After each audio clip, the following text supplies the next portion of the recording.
This is Jedi General Pong Krail. I welcome you to the Voice of the Republic podcast. Listen to this podcast. That is an order. Your reputation precedes you, General. The reputation of a great new podcast. Hello and welcome to the Voice of the Republic podcast. This is Bonnie Peace, Baru from Star Wars.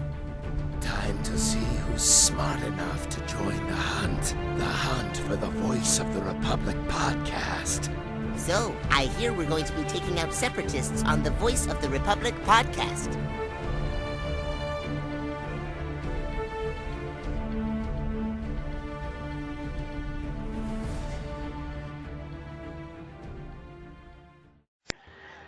Hello Star Wars fans across the galaxy, welcome to the Voice of the Republic podcast. My name is Daniel, and joining me is fellow host Rari Williamson. Hello. Another week, another show. And episode 23 at that. Yes, and we're getting closer and closer to many more. None of what you're gonna say to Fan Fun Day. I was so tempted to say it, but then I just decided to leave that out.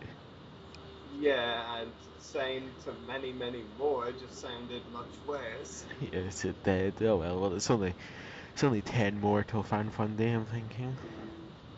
I'm sure it's like 8 or something. You said 31 a bit Oh ago. yeah, well, yeah, it's true, so it's about 8 more till Fan Fun Day plus all the episode commentaries, but apart from that, yay! So, if you'd like to introduce tonight's guests.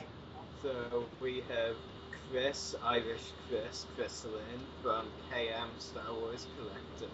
Hello there. Yep. So he's Irish, Chris, and we also have another Chris for the first time ever, I think. Actor Chris, or Chris Kirby, who played Senator Gideon Danu in deleted scenes from Revenge of the Sith. I did say that name right, didn't I? What, Christopher Kirby or Gideon Danu? Gideon Danu. Yes. Yes, you actually said, I think you said it better than I did, yes. That's good to hear. Yeah. How's everyone? Good, yourself. Good. It's Saturday morning here in Melbourne, which I am currently, and that's Australia, not Melbourne, Florida. Yeah, just I actually thought I'd do this on no caffeine. So if I That's ambitious. if I'm a little slow, I apologize, but that's okay. No caffeine. Yes, it's like it's me living on the edge. Okay, I won't have my caffeine this morning. So Daniel, want to take it away? Yes, as usual. So, hi there, Chris. Hello. And obviously, welcome. So Well, thank you for having me. Oh, it's great we could have you on tonight. So I've got 2 questions for you. So my first one is, how was your experience on the Star Wars set or sets? Oh, it was amazing. It was, it's one of those things that, I guess as an actor, you kind of, really were sort of like journeymen, because we sort of go from job to job. And then when this job came along, it was one of those things, oh, okay, I have an audition for Star Wars, so you just, you sort of go through the routine.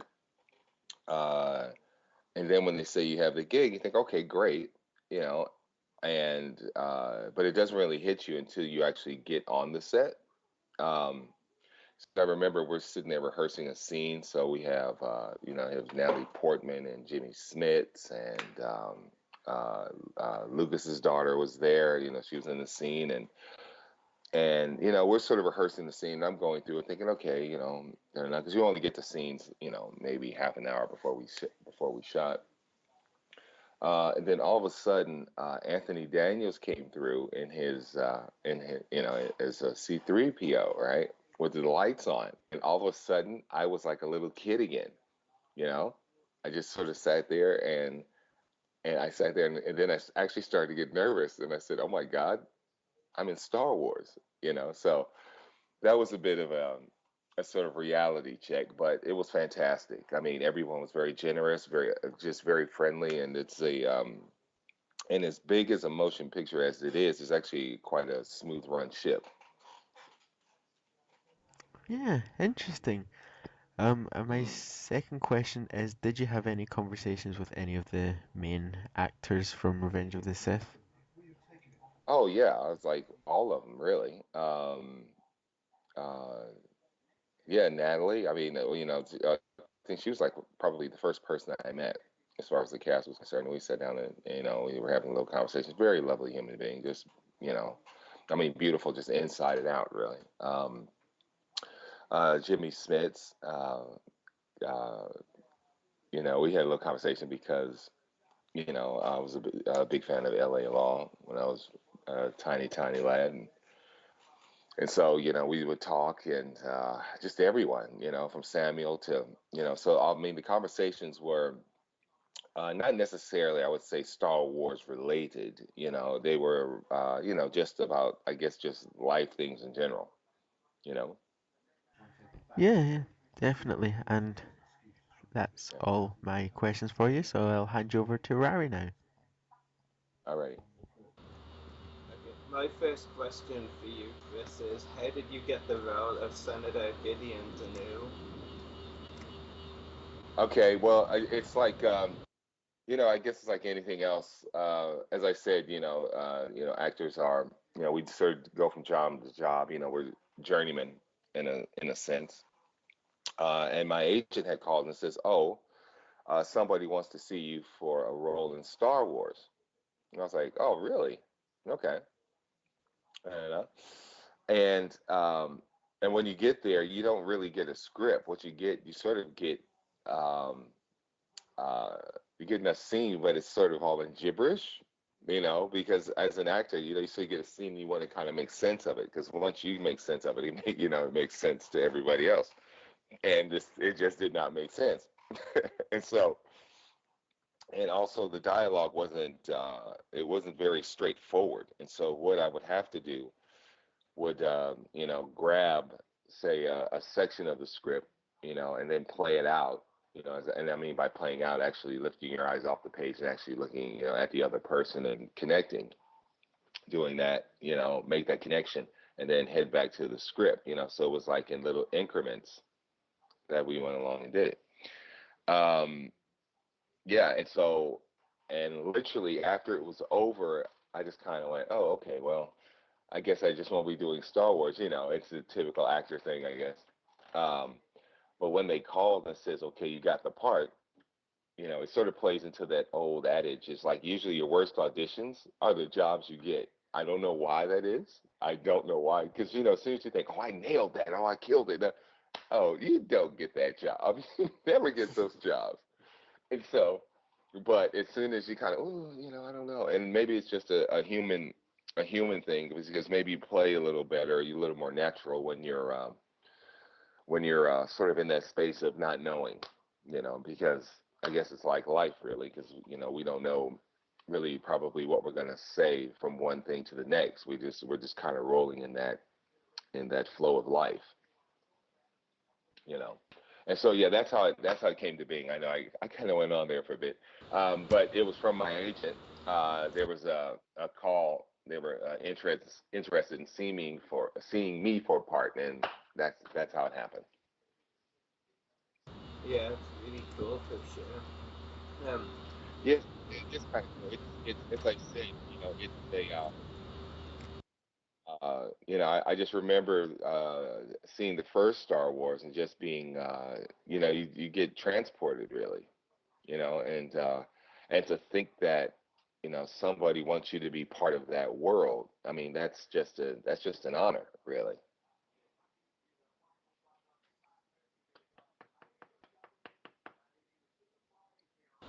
Yeah, totally for sure.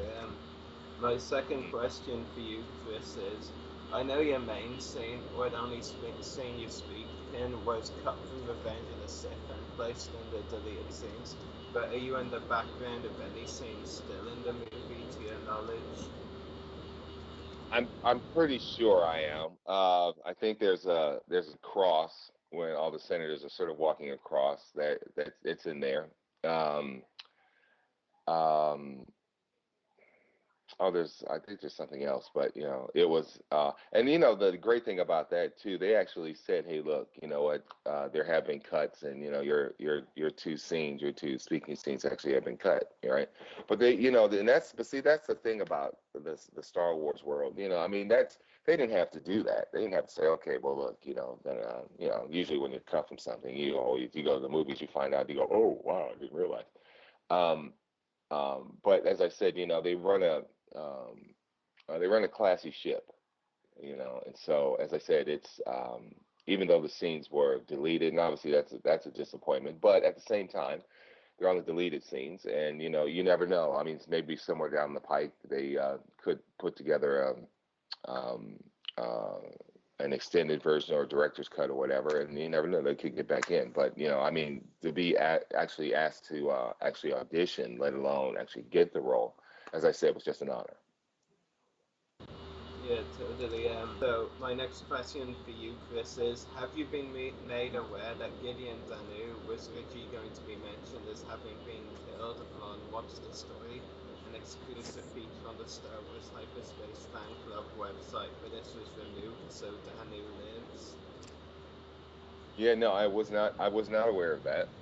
Uh, I think that's I mean, to to say to say the least, I am personally glad he lives.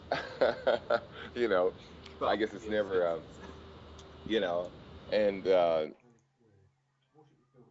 hello, okay, yeah, and so yeah, as a it's one of those things that we're constantly learning about anyway.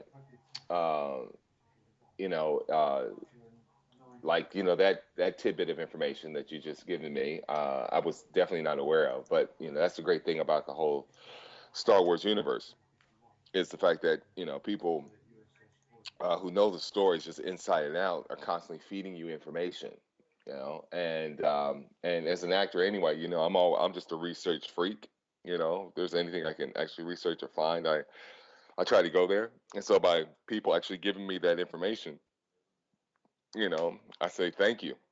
I say thank you because it only helps help feed it along. yeah, no problem. Glad I could help. Yeah. And my go on. Oh no, it's all right. I think anytime I have some questions, I'll just like give you a call. And I go, hey, listen, I was just wondering. Yeah, we'll see how much I know. How would he do this? Well, he'd probably bow and take off his Pope hat and show it. Take That's off his probably Pope hat, yes, and then give the mass, yes. yeah, that's probably how he'd do it. Oh my and all goodness. his enemies if yes, and he would just die in shock from that. Can you imagine? Wait a minute, he's become what? Yes.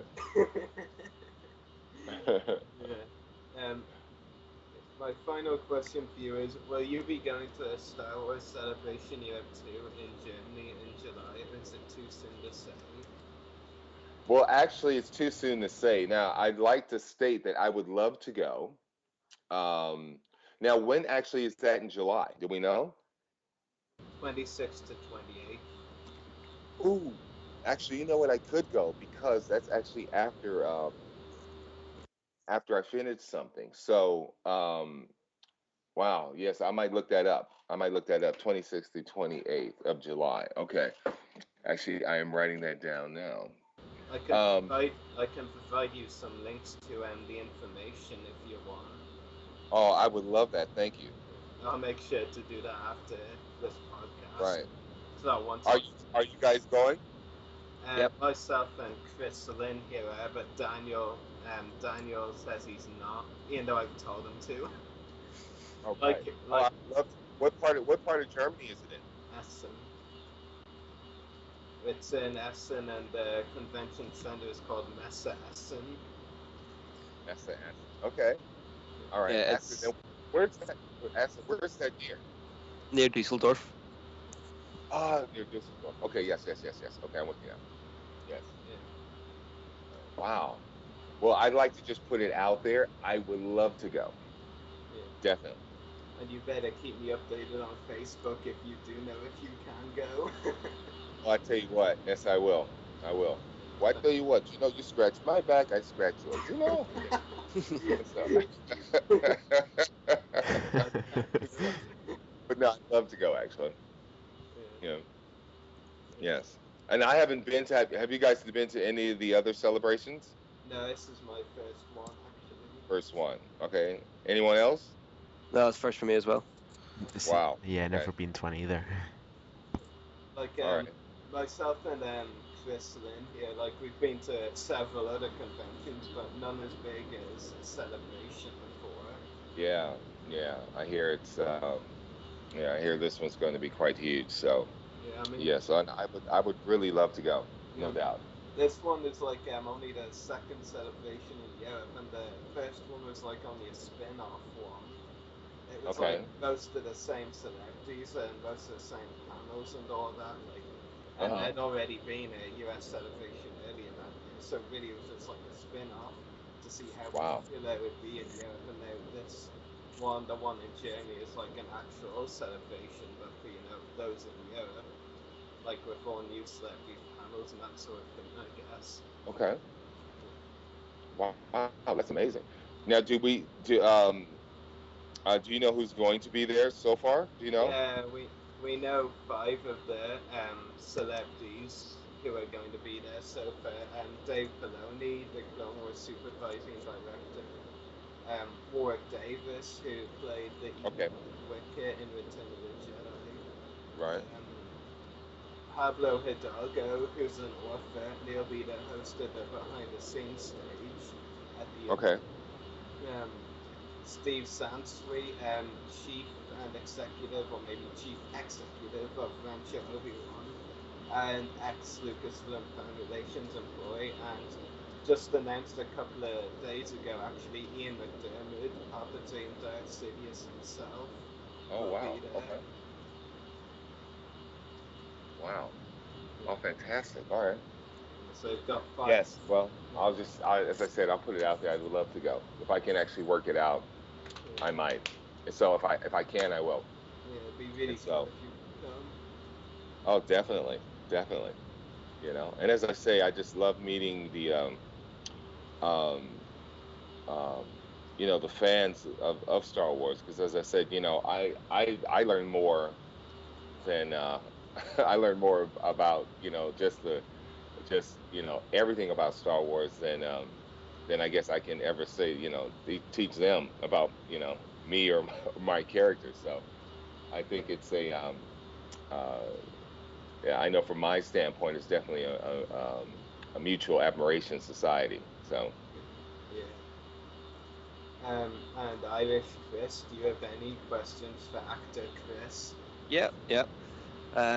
Well, the main question I actually was going to ask was, when did you find out about the scenes being cut? So you've covered that, and that's cool. So I was going to ask maybe just more like a fun question. okay, My hey, my question is, if I you thought got to all of speak. these were fun questions. Oh, okay, yeah, yeah. Well, there's fun questions, and there's I want to know more about Star Wars questions. So, fun Okay. question. Uh, if you were to be in Episode 7, what kind of character would you like to play? Well, that's a good question. I mean, I don't even know if my character would have, I guess, according to the timeline, would have been around then. Or I could play the father of, um, or no, I guess how it runs, it's so we're going back now, right? So The son it of, would be, yeah. sons, yeah, it would be, you know, um, uh, I guess just any character that I guess as an actor and storyteller, you want something that's obviously involved in the plot, but and also just helps move the story along. You know what I mean? Yeah. And and I think everybody's really waiting to see these stories because really now the whole series has really come full circle.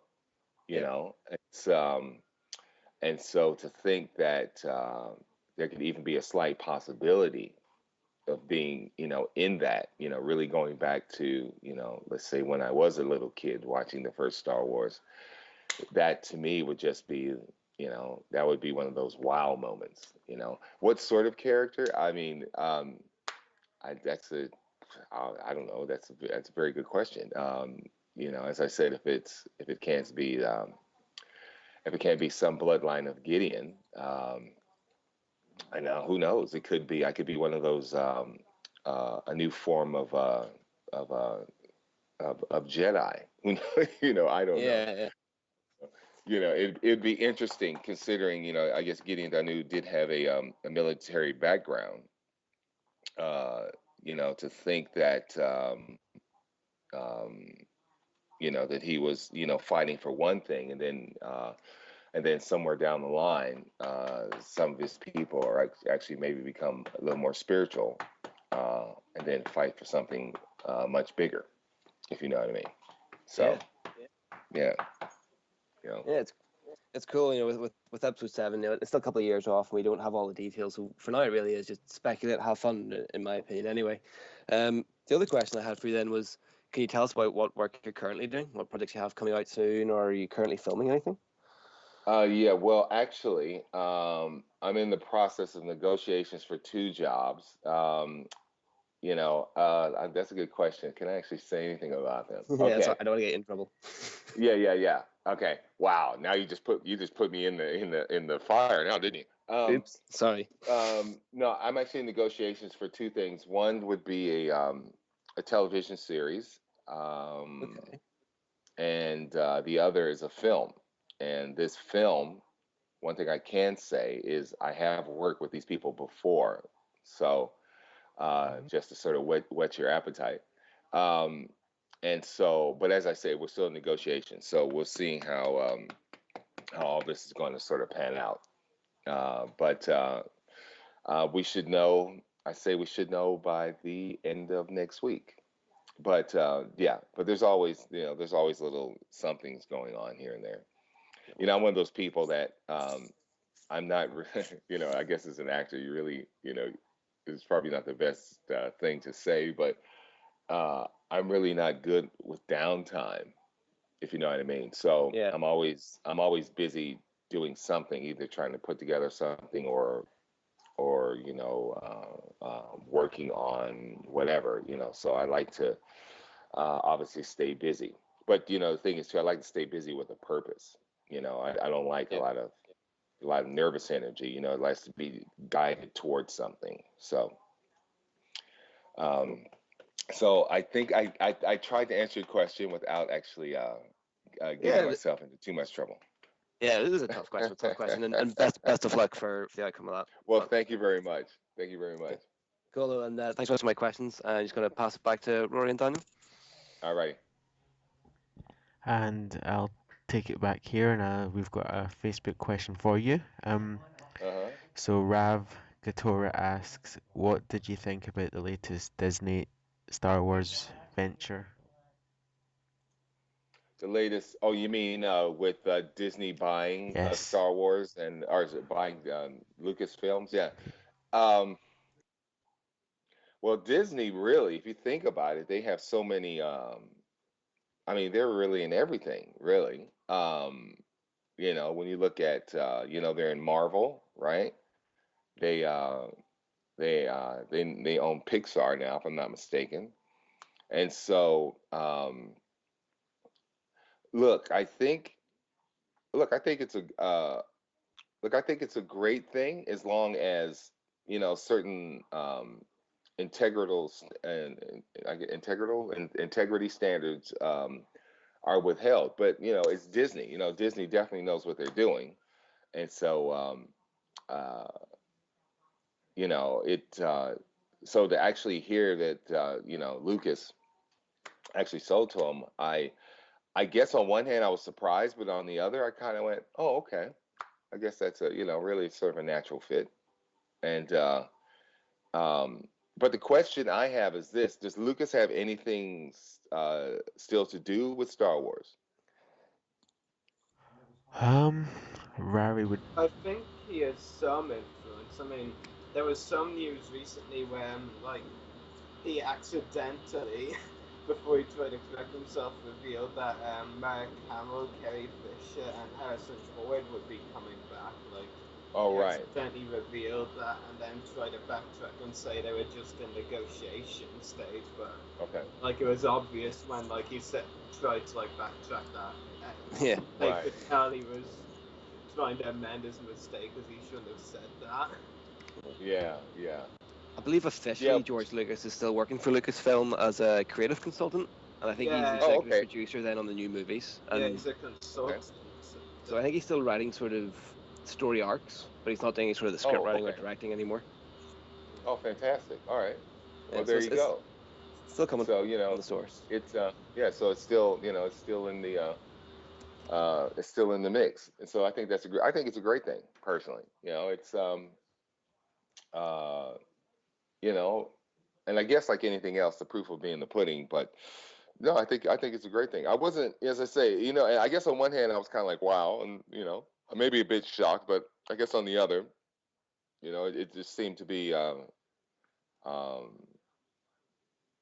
it just seemed to be just a natural fit. So it's yeah, it ought to be interesting, and it's ought to be interesting too to see J.J. Abrams' take on it also. You Yeah. know, because did you guys see the last Star Trek? Yeah. The Yeah. theatrical, right?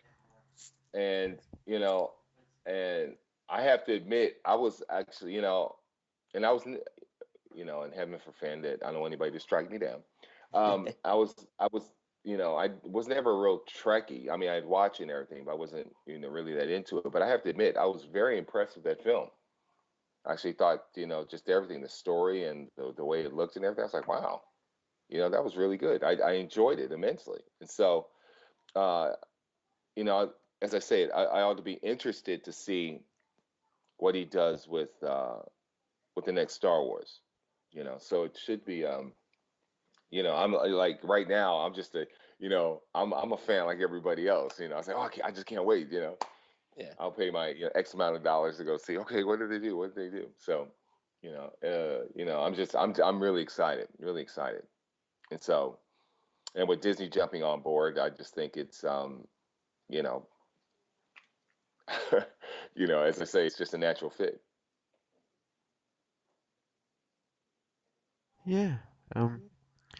So Rari, was there anything else you'd like to add in before we finish this interview? No, I'm all good. I'm fairly satisfied with what I've heard. And Chris, is there anything else you'd like to add in before we finish this interview? Okay, well, listen. If anybody has any influences as far as the papal conclave, as I say, I like to tip my hat into the ring and You have the hat. and see where that goes. I have the hat. You know what I mean? You've already seen my publicity photo. So, no, actually, I'd like to thank you guys, for giving me opportunity to talk and ramble on with no caffeine this morning. And yeah, and I thank you guys, you know. And we enjoyed having you on, and you're especially brave on no caffeine as well. Yeah, thanks. And coming on to Yes. the podcast, and make sure to drink up lots of caffeine Yes, afterwards. we'll let you run along and have all the caffeine you want. All right on. Right on. Well, thank you. Thanks a lot, guys. Thank you for Thank you. coming on. Yeah, thanks. Bye. All right. See you later. Okay. Bye. All right. Take care. Bye. Bye. Yes, that was a fun interview with Chris. Not Irish Chris, obviously, the other Chris. That was fun as well. Yeah, Daniel, when you actually said, "Is there anything you want to add in, Chris?" I just knew that actor Chris was gonna answer, and then Yes, I'm sure you're talking to Irish Chris.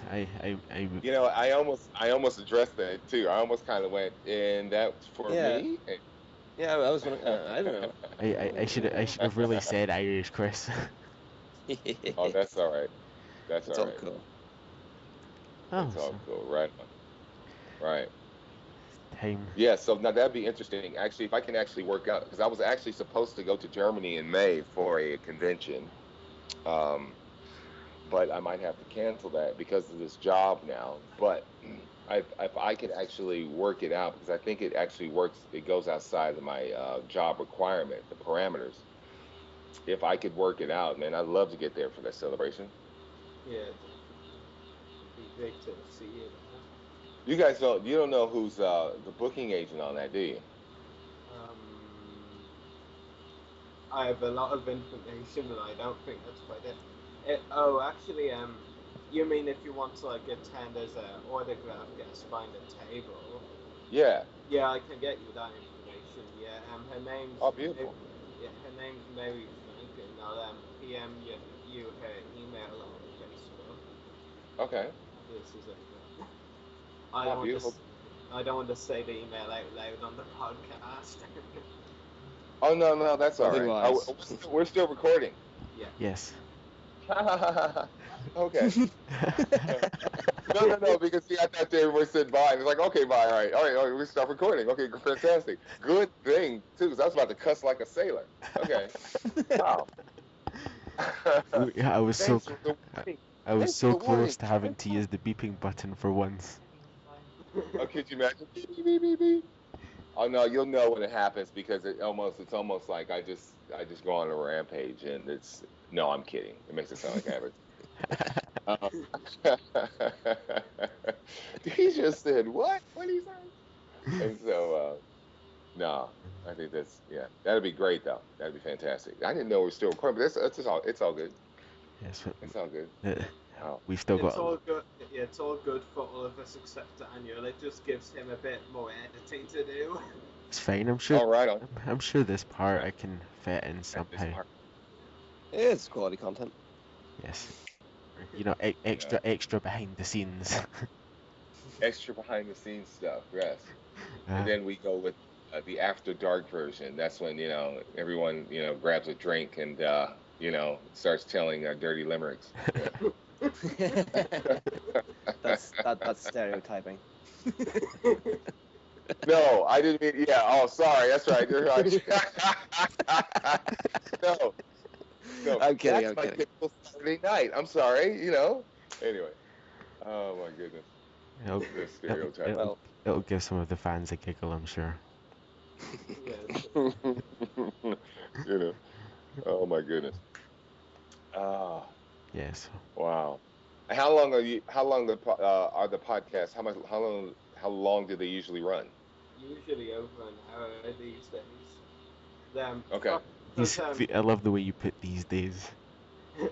Yeah, because at the start, like our first episode was only like 45 minutes. Our second was like a bit over that, and then after maybe the third or fourth, it like always went over an hour. It's really shorter. Right. And even when I tell Daniel, right, there's only a few people this time, it's going to be short, and then it ends up being one of our longest episodes yet. Yes, I can never trust you when you say it's going to be a short episode. Oh yeah, that's the whole thing. It's always like, okay, it'll be a short day. Okay. Yeah, you always prepare yourself for the marathon, I think. And so. Like this episode is the last podcast episode for a while that we'll be discussing like the Clone Wars episodes on, so like it'll get a lot more shorter within that section. Yes, this will definitely probably be our longest, and then it'll start to reduce on time wise. Oh, right on. Hey, now did I read something? I think it might have been this morning, which I can never trust myself in the morning because my eyes are still blurry. Was there talk of them not doing Clone Wars anymore? No, that's not true. Okay. There's a lot of rumor at the minute. There's a lot of rumor. Yeah, but there's nothing official from anyone. But there's a lot of. Essentially, what's happened is Cartoon Network haven't announced it for their next schedule, which is kind of to be expected. You can't expect it to move to Disney, but Disney don't announce their schedule until the middle of March. So because we don't know for sure it's coming back, because a lot of people going, it's not coming back. Rebel Force Radio, and I never thought I'd see the day I mentioned them on this podcast. Oh, right. They're another podcast that I really don't like. Okay. Not that it's anything personal, like I just don't like them. Man, Like, I'm sorry. I'm sorry I brought up a bad subject. I didn't mean that. yeah, I no, just. it's all right. Like the one thing I don't like about the subject is all the petitions going around. I mean, it's not necessary for all these petitions. Right. Like so annoying. Yeah, I think it's premature. We need to see what Disney's schedule is going to be, and that's still at least a week away. And then Okay. let's react. You know what I mean? But the Right. internet Right. is Right. what the Right. internet Right. is. Basically, Mm.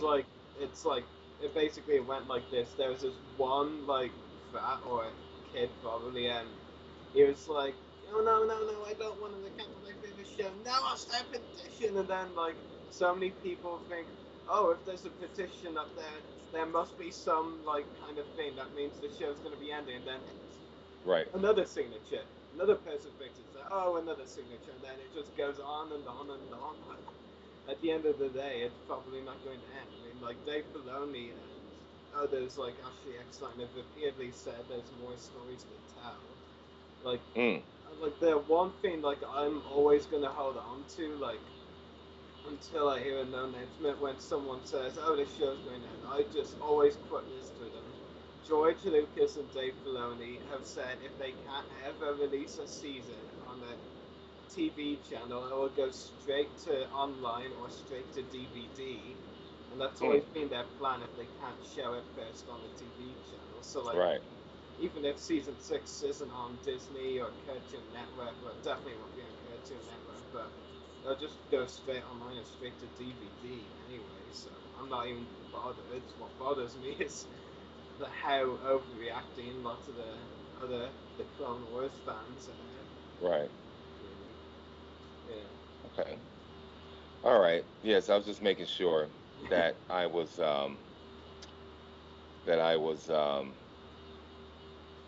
because I obviously that's probably what I read. So, you know, and I thought I'd ask you guys since you seem to be in the know. Um, you know, Yeah, it would. I don't blame you for inquiring. I mean, as an actor, you obviously are in a very busy business, so whenever you get small chance, like, probably you just read the first thing you see online because you've got a really busy Mm, job. You get what I'm saying? yeah. Yeah. Yeah. So it's yeah. I thought I'd check that one out. You know, but I guess that's like any rumor too. It's it will uh I had an uncle who used to have a saying, and he said that, and I've actually heard it um, quite a few times, but as a little kid, he used to always tell me, he says, what's funny? He says, a lie will get up and you go halfway around the world before the truth can get out of bed and lace his shoes up, Yeah. you know? Yeah. And so it's just kind of funny what we sometimes gravitate to, and so, and as I said, I'm usually, I've researched quite a bit for a lot of different things, and so I'm sort of, uh, um, I'm one of those people. I'll ask like a lot of questions, like, oh, so what is this? So how's it? Just because you do come to eventually everyone comes to this sort of their own conclusion. You know what I mean? So, and as I say, is if I can get as much information on certain things, um, the better, because I can obviously draw my own conclusion on it. Yeah.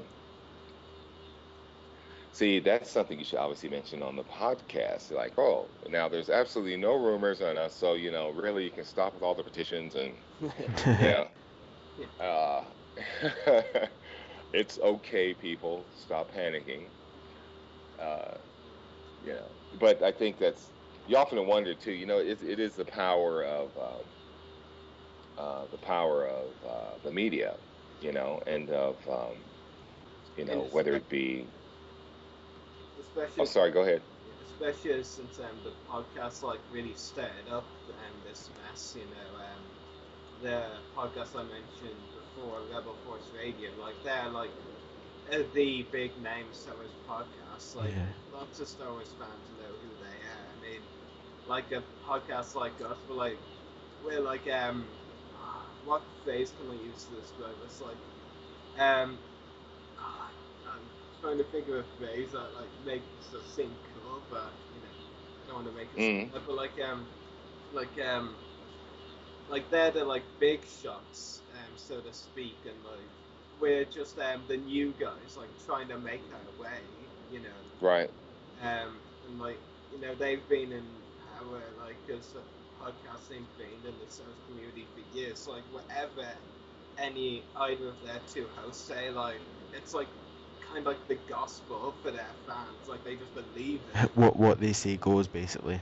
Yeah, exactly. And so often, like it's just not that case because there's been a few like arguments between some of my pals and like one of the hosts and like even when the followers actually hear the truth behind it and like their host is like denying this truth and like some of them do turn on me because like oh wow it's just okay yeah I mean like I had a few mates once one of them still is my mate. The other one left the community, and the other one I don't talk to so much anymore. Like, basically, there was this one picture the host of the podcast put up, and like he was basically saying, like the podcast, and they have like this petition kind of thing, trying to get this character they really like on the Clone Wars show and as an action figure by Hasbro. So the guy basically put up a picture of it. Now, one of my mates, the one I am still talk to regularly, he wasn't like bashing the host or anything. He was just curious why did he like the character so much? Because he's like such a minor character, and how he thought the character could actually fit in with the Clone Wars timeline. So like basically the host then goes on a page and also and basically like it just retells the story of one of the more recent the Clone Wars exit time, but just by including this said character a lot in it. So like it was basically retelling, and with this character he really liked, and like you know, my friend called him out on it, and basically the host had a fit, and like one thing led to another, the friend I don't talk to so much anymore, got involved, and then the one who left the community like he like did a really well reasoned comment. Probably one of the wisest comments I've ever seen on a social website like Facebook. Like he was like on both sides. Like he was saying like he was just like it was just a brilliant comment. Like he wasn't like against either side. It was just like a neutral like comment, and it was brilliant. And then like the host didn't like that comment either, so eventually when he thought no one was looking, like he removed my 3 friends' comments, blocked them from the page, and like I actually had come along, I was reading the whole thing, I liked my friend the one left the community's comment. It was like it's such a well reasoned and well balanced comment, and it was so genius, and so I just had to like it. So the host defended me, blocked me from the page, and like just basically went on a rampage, and after that I just lost all respect for them. Oh yeah. Yeah. Well, you know, it's kind of funny how yeah, it's kind of funny when, you know, I guess sometimes, you know, you can be well, I guess life is you know sort of the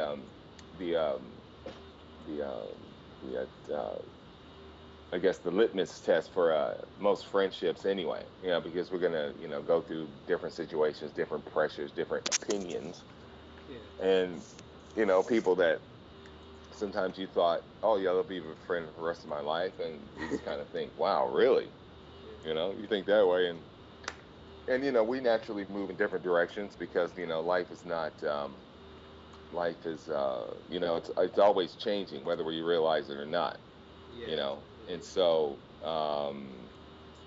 you know, I just think it's that thing of whether or not, you know, the question is you're constantly changing, but the question is, how are you changing? Are you growing? Are you moving forward? Do you feel you're moving forward? Are you moving backwards? Do you feel stagnant? You know what I mean? So and usually you can kind of tell that by, as my friend says, you always can tell that by certain behaviors, things that that you normally do, and so I always try to say, look, I'll stay open to anything. Obviously, we're going to have our views on things, our little habits, which make us, our flaws, but at the same time, we still have to say, all right, look, even with all that going on, I still have to sort of set a course due north and, try to reach that. You know what I mean? And I may not ever make it. I may not ever, maybe get to the North Pole, but hopefully I can get to, maybe the Arctic Circle or whatever, you know what I mean? So it's life is a constant pursuit of whatever it may be, so. And then he started getting all serious on us. Wow, what happened there? Anyway, so I think it's that thing of I always try to live my life being very non-judgmental, because I can't really judge another human being really, because I mean, I can have an opinion. I think that's different, but I think to judge is something completely different, because I can't judge another human being because I haven't actually lived in his shoes, the only thing I will actually probably, if I do judge, is like people who are treated unfairly for no apparent reason, because of whatever. I've always been a big fan of the underdog. So when I hear about people who are, harmed unnecessarily, or even like kids being abused, stuff like that, that really, if there's anything that that sort of gets my goat per se, it's things like that. When I hear about things like that, and so I just don't. I'm just not a big fan of unfairness. You know what I mean? And so it's I don't know. Maybe it's the way I've raised, or or maybe something's happened to me in the past life. Who knows? But I'm just not a big fan of that. But one thing that I really do love is the it's going back to telling stories and things like that, is when you have somebody who really, no matter what, against all odds, who really 99% of the population would probably give up, but this person just keeps going, he just keeps walking, he just keeps he keeps on that thing until finally, against all odds, they get there. They get there. But when they get there, they're just as sincere as they were, during the whole thing. They haven't become jaded or things like that. That to me really touches me.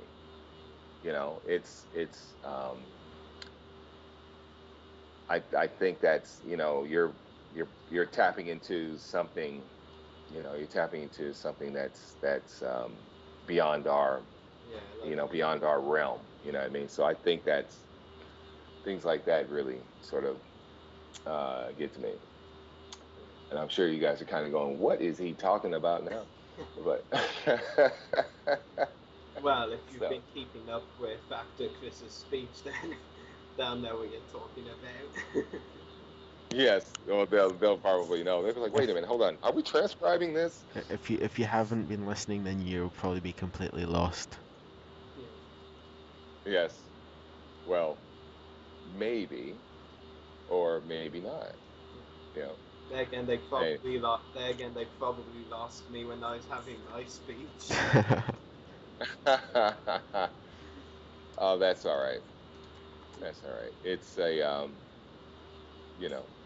we go off on tangents. And that's the fun thing about me. I do kind of I sort of go toward the question and then go around the question, and then when I feel I'm starting to get back off course, I kind of come back to it. I always have a tendency of doing that. Again, really, an interview is more fun, when they go off like the topic a little bit. Oh yeah. Yeah, Yeah. kind of adds more depth and like, more interesting stuff to it. Mm. Yes. Well, that's I guess that's a um yeah, I guess that's human nature, isn't it? Yeah. You know, we always have a tendency, I think, of over explaining things. You know, but then again, if you were asking questions and all of a sudden I just kind of go, "Yep, Yeah, nope," that you know what I mean? They'd be like, "What is that all about?" that Hey, would be much of an interview at all. Or just randomly change subjects when you ask them a question. So how was your time in Star Wars? Oh, this morning I had breakfast. I had Yes, yes. Well, let me tell you, right? That coffee that I didn't have this morning, wow, I feel so much better. Yeah, just go completely off subject. Yeah, that'd make a funny character actually. A person when you ask them a question, they just go off on everything else but the question. You know. And what about those shoes? And, it'd just be yeah, that's funny actually. Actually, I'm writing that down right now. How much of Yes, you that? How I'm one much? of those people like now because I guess with iPhone technology, someone will say something and I'll be like, wow, okay. Do you mind if and I'll literally just like write it in my notes. It's like, oh, I gotta write that, for later. Well, And then, so, how much have you written down during this podcast? Then? oh wow, you have no idea. you need to go to you All need to right, go to yes, I supermarket. did write the date celebration.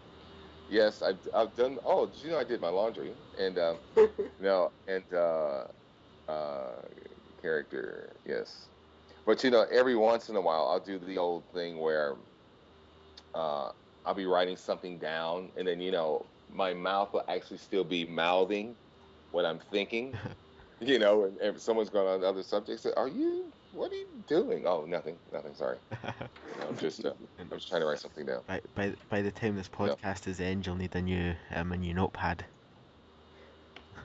Ah, maybe. Better write I that down probably in need to. case. Yes, well, Lord knows I'll forget it. You know. Um, oh my goodness. Yeah. Yeah. Yeah. So I Yes, I am writing it down. Goes off on everything else but. Okay, done. There we go. All right, now get back to my lively self. All right. And so, um, now obviously you do get quite a few. Obviously, you get all Star Wars people on here. You haven't had a problem actually um, with actors saying, "Oh no, I don't want to do it," things like that. Actually, there have been a few examples. Yeah. Uh huh. Like it's actually crazy. Chris, do you know how many actors like we've had confirmed for the podcast? Like, not all of them have appeared. Like, we've only done 23 episodes, but like that I've confirmed in advance with. Like, did you see the number? Mm. 52. Like 52 Star Wars celebrities so far have been either confirmed or have been on the podcast already, which is quite Wow. impressive. And like it's actually quite amusing to think of it because like I could actually probably bet on my life that like an even greater number than that either hasn't replied to me or has said no for various reasons. Okay. Yeah, an even greater number than 50. most common must be Skype. They don't have Skype. Yeah, that's actually a thing. Like the majority of those who say no, in fact, all but a few of them, like are because we don't have Skype, so we can't do it. But actually, one or two of them don't have Skype. They've told me they're willing to do it by phone, so that shows that they Okay. those to it. Shout outs to Barry Holland and Toby Longworth, who are willing to do it by phone when the time comes. Okay. And then there's one or two who have just said no completely for like no reason. Well, one definitely. But I don't want to name them, obviously. All right. Right. Right. I'm just curious, because, I guess for me, I mean, obviously if I have the time also, I'm always more than willing to do an interview or, to talk to fans or things like that, because it's like, really, to tell you the truth, if it wasn't, say, for fans, and, really, I wouldn't have a job. You know what I mean? So it's really kind of counterproductive, really, not to give up your time and things of that nature to, at least make contacts. You know what I mean? So I always find that a bit, I mean, I guess on one hand, I always find it a bit funny that actually anybody wants to talk to me, but I, on the other, I always find it amazing that. When I hear about people who just, no, I won't do that and stuff like that. And I'm kind of thinking, well, yeah, if I have the time, of course I will. Yeah. Why wouldn't I? Because, like, basically with Star Wars being as big a franchise as it is, I mean, like, if you're in it, the fans are going to try and, like, hunt you down, so to speak, for various Like, if you want an interview, they'll try and get you that way. If they want to, like, try and get an autograph through the mail, they're going to try and find your fan mail address. Like, yeah. It's like that. Yeah, and so it's no, and as I say, it's I guess, and I'm one of those people, you always have time for your fans. It just doesn't make any sense not to. So thank you guys. You're welcome. And all of a sudden somebody pipes up and goes, "I'm not your fan. I'm not your fan. What are you talking about here?" who are we interviewing again? No. Hey, thank you very much. Oh, I'm your fan after all this. Yeah. We lost that file. I don't know what happened to it. Yes. Oh my goodness. Everything just got erased. Would be the first time. No, it wouldn't. Oh, really? Yeah. Didn't we have to restart an episode completely once, Daniel? Oh yeah, I was recording it, and I think we're about 15 minutes into an interview, I would say, roughly, and right. my Skype completely crashed, and I lost for some bizarre reason I lost the file when it crashed. It didn't save, so we had to start all over again. No, that wasn't one of the early ones, and that wasn't the one with Bonnie, because you did a pair that set. No, yeah, I managed to try and edit a couple of lines here and a couple of lines there to make it actually look like a proper ending to an interview. Oh wow. But no, that was a different one. We had to just completely start again after 15 minutes.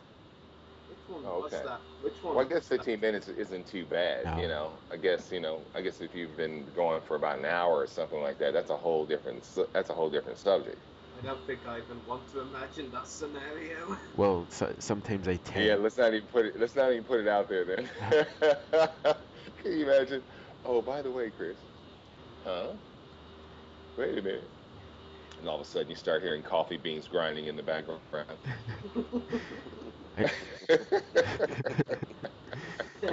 I tend to stop recording quickly after the interviews and then really start again quickly, so at least if we get lost after the interview, we haven't lost the interview, which is right. helpful, as it's been proved sometimes. Yeah. Okay. But yeah. All right. All right. Well, we won't even put the whole mojo out there about anything being lost or nothing like that. Oh, God, after that it'll jinx and it will all get lost.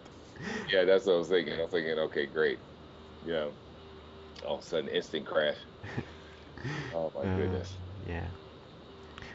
Oh, so we've still got a lot to cover, haven't we, Rari? Yeah, a lot. And I'm sure a lot to cover. We've still got a lot of subjects to talk about before we wrap up this podcast.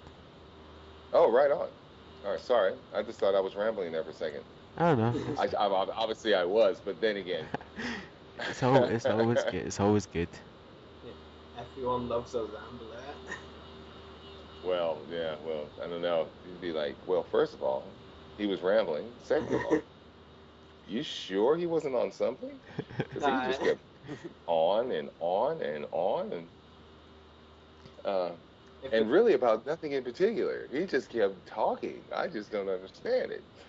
if it's me rambling, no one likes it. If it's you rambling, we've all ran away and we're all sleeping. Oh wow. Like You know. once in like a recent episode, I like ranted and talked a lot for so long that when Right. I finally said, right, Daniel, new topic, that Daniel had gone for a drink. Oh. I think All right. So I think it was about 20 minutes, half an hour at least, and I just like, I'm just gonna go get a drink. It won't make a difference. so do you guys have a like a secret code or something like that? Let's just say if let's say the guest is just rambling on a little too much, do you guys do something? Do you try to cut in with a question? Do you is there like a little like, do you send secret messages or anything like that to kind of go, hey, look, you need to we need to cut in with this guy. Just He's blowing our pot. He's blowing our podcast. Shit, Daniel, I think he's figured it I, I think we've been caught. Damn it! Yeah. Wow. Start packing everything and run, Rary. And the subtleties. Basically what Daniel does if like a celebrity's been on longer than usual or than expected, not that it's a bad thing, like we like it when celebrities like stay on a lot better. Basically Daniel will be like, what do we do?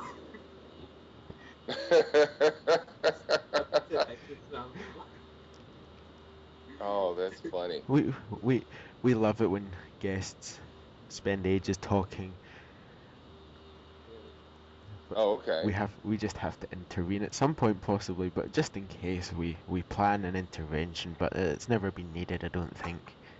I think that time though in like fifth episode, no, not the fifth episode, but in one of the early episodes when Georgina and Jen just went off girly talking. and Daniel just interrupted them in like such a badass. Yeah. I just like interrupted them completely, and they're just like, I think it went silent for a couple of seconds, and I'm just like, oh damn it, what do I say now? Oh wow. Okay. Like they just finally stopped talking for 2 seconds, so Daniel jumped in and said, "So it's the girly talk over then?" Yeah. And it's Scottish accent. It just came out so funny. Like we were all in stitches. Okay. I think there was that time with goodness. I can't remember who it was. It was definitely Dan Grievous and somebody, and they were going on and on and on and on. Yeah, and I think I tried to intervene once or twice and I failed. No, I remember that time actually. You were like messaging me saying repeatedly, Dan Grievous' nerdgasm ain't with David. Dan's gonna hate it if he hears this. You'll find it the secrets of what we were discussing behind his back. Now we're gonna have to change your code because everybody will know. Yeah. Don't worry, we'll figure this out after the podcast. It's actually brilliant though that finally 23 episodes and a celebrity has us figured out. Well done, Chris. We'll give you some sort of trophy or medal after the podcast. Yeah. Present. No, it's not. I don't think necessarily it was my me figuring out anything. It was just probably my paranoia kicking in, and that's a whole other thing. Yeah, but you were the first one to mention it. Ah, righty-o. Okay. Yeah. Yeah, that's funny. Oh my goodness. Yeah. Yeah. No, but you can often you often wonder though if somebody were I don't know a little less than I don't know, let's say interesting for an interview, or you're really having to pull questions out of them, like the whole yes no scenario. Because obviously not everyone's going to be the same or as engaging as myself, of course. And you often wonder, what would happen in those situations, because it's really sort of a cringe-worthy moment, you know. You're just sitting there, and all of a sudden, it's just like he's just not saying anything. Why isn't he just saying anything? You know, and it's just like, all right. So anyway, when you were doing this, and how was that? Fine. Okay. So it's almost like when like certain actors come on and they talk and talk and talk and talk. Sometimes you think, are they gonna be finished? And then when the like some of the maybe bigger actors come on, sometimes you're like, oh, we don't want you to leave. Keep talking. I think any of the bigger ones are the ones who weren't talking much. I mean, Sam Witt, when we got him on, he talked a lot. He went way over the time he was supposed to be there as well. Me and Sam were like chatting by email, like even before the podcast, and he was like, right, just let you know, dude, I've only got 15 to 20 minutes. That's what he said to me, and I was like, okay, sure, no problem. And like then later on, 45 minutes interviewing him, and we were done. He didn't say anything once. Oh wow, well that's all right. I guess. Yeah. Yeah. Well, I guess that all depends on what he's saying and stuff like that. But no, I mean he didn't say like anything about having to leave or anything. Like he kept. Oh right. The question stuff. I mean, you will get actors that will say, "Oh, sorry, I've got to go somewhere, and I'll only be here for a couple more minutes," but he didn't mention anything. But generally, like even those who, the few that we've had on that did have to leave at a certain time, like they were some really interesting ones as well. I mean, Gary and Anthony Williams was like our shortest interview. He was absolutely hilarious. Yeah. Oh really? Yeah, Gary Anthony Williams. That fella was absolutely crackers. So funny. Right. What did he just not say anything, or was it just? He said a lot, and it was just funny, and his voice even made it sound funny. Like it was like I remember like one of the first things he said during our interview. He was like, "Guys, I'm wearing my new 3-piece suit just for you." Oh wow. His tuxedo. Oh right. That was funny. Wow. Yeah. You know what? See, we probably shouldn't even talk about clothes because, this being a podcast, I just thought. Anyway, I'll leave that one alone. It's just like sitting. Oh, really? We had to get dressed for this? Really? Oh, anyway. Just like sitting in your underwear, just like Oh yeah, could you imagine? Yeah. So anyway. Well, that's the brilliant thing of podcasts. Nobody knows what you're wearing. Nobody ever knows what you're wearing. Then again, it could be a video podcast. Well, in that case, it's a total different story. Yeah, that's a whole different story. Well, in that case, you're gonna really have to do some editing.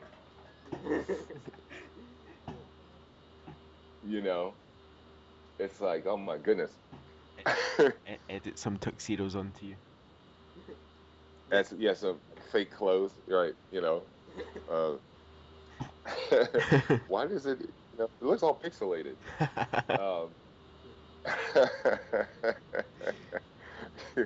Oh my goodness, that's funny. Yeah, but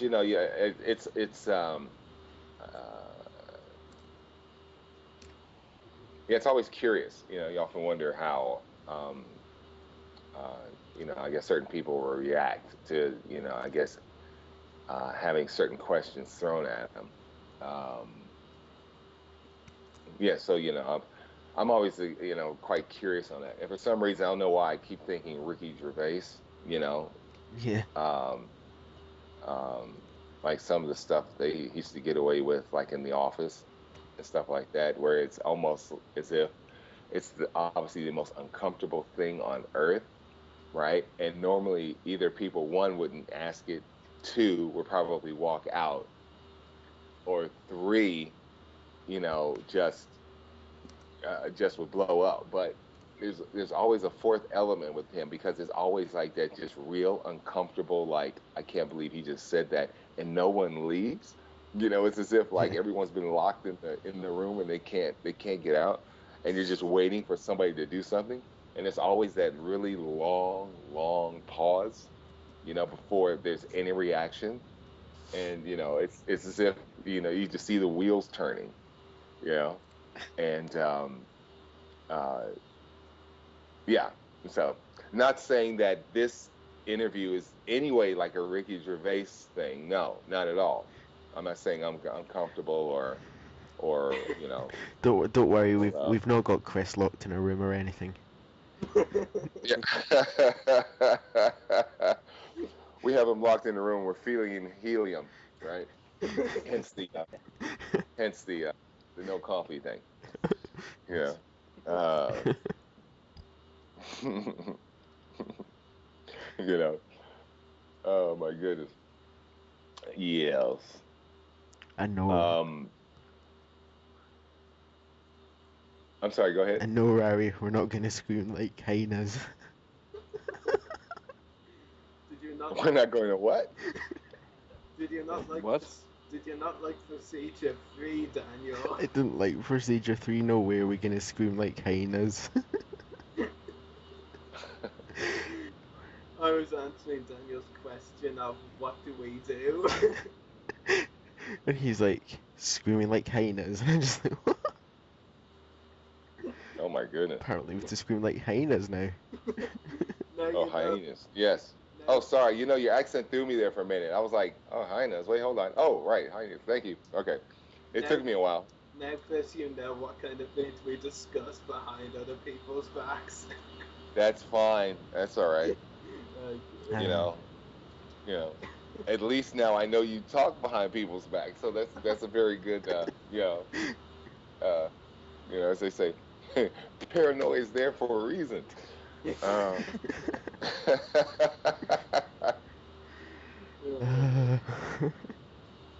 Oh my goodness. That was funny. So we still got lots of topics to chat about. Oh yeah, bring it on. Sorry, I didn't mean to please, I don't want to So cut into questions. I may as well give Rary some talking time, and I'll throw this over to you. So what did you think about the latest episode of the Clone Wars, The Wrong Jedi, Rary? I almost cried, enough said, nah.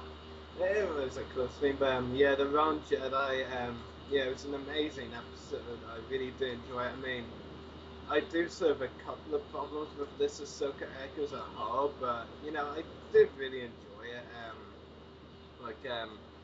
Obviously, I think the arc could have been written a bit differently. I think, even though her speech was absolutely amazing, and full props to Meredith Selenga, the voice actor for Barsafi. I think Bass is like the reason the writer Charles Murray came up with, or maybe it wasn't him. Probably that was his order.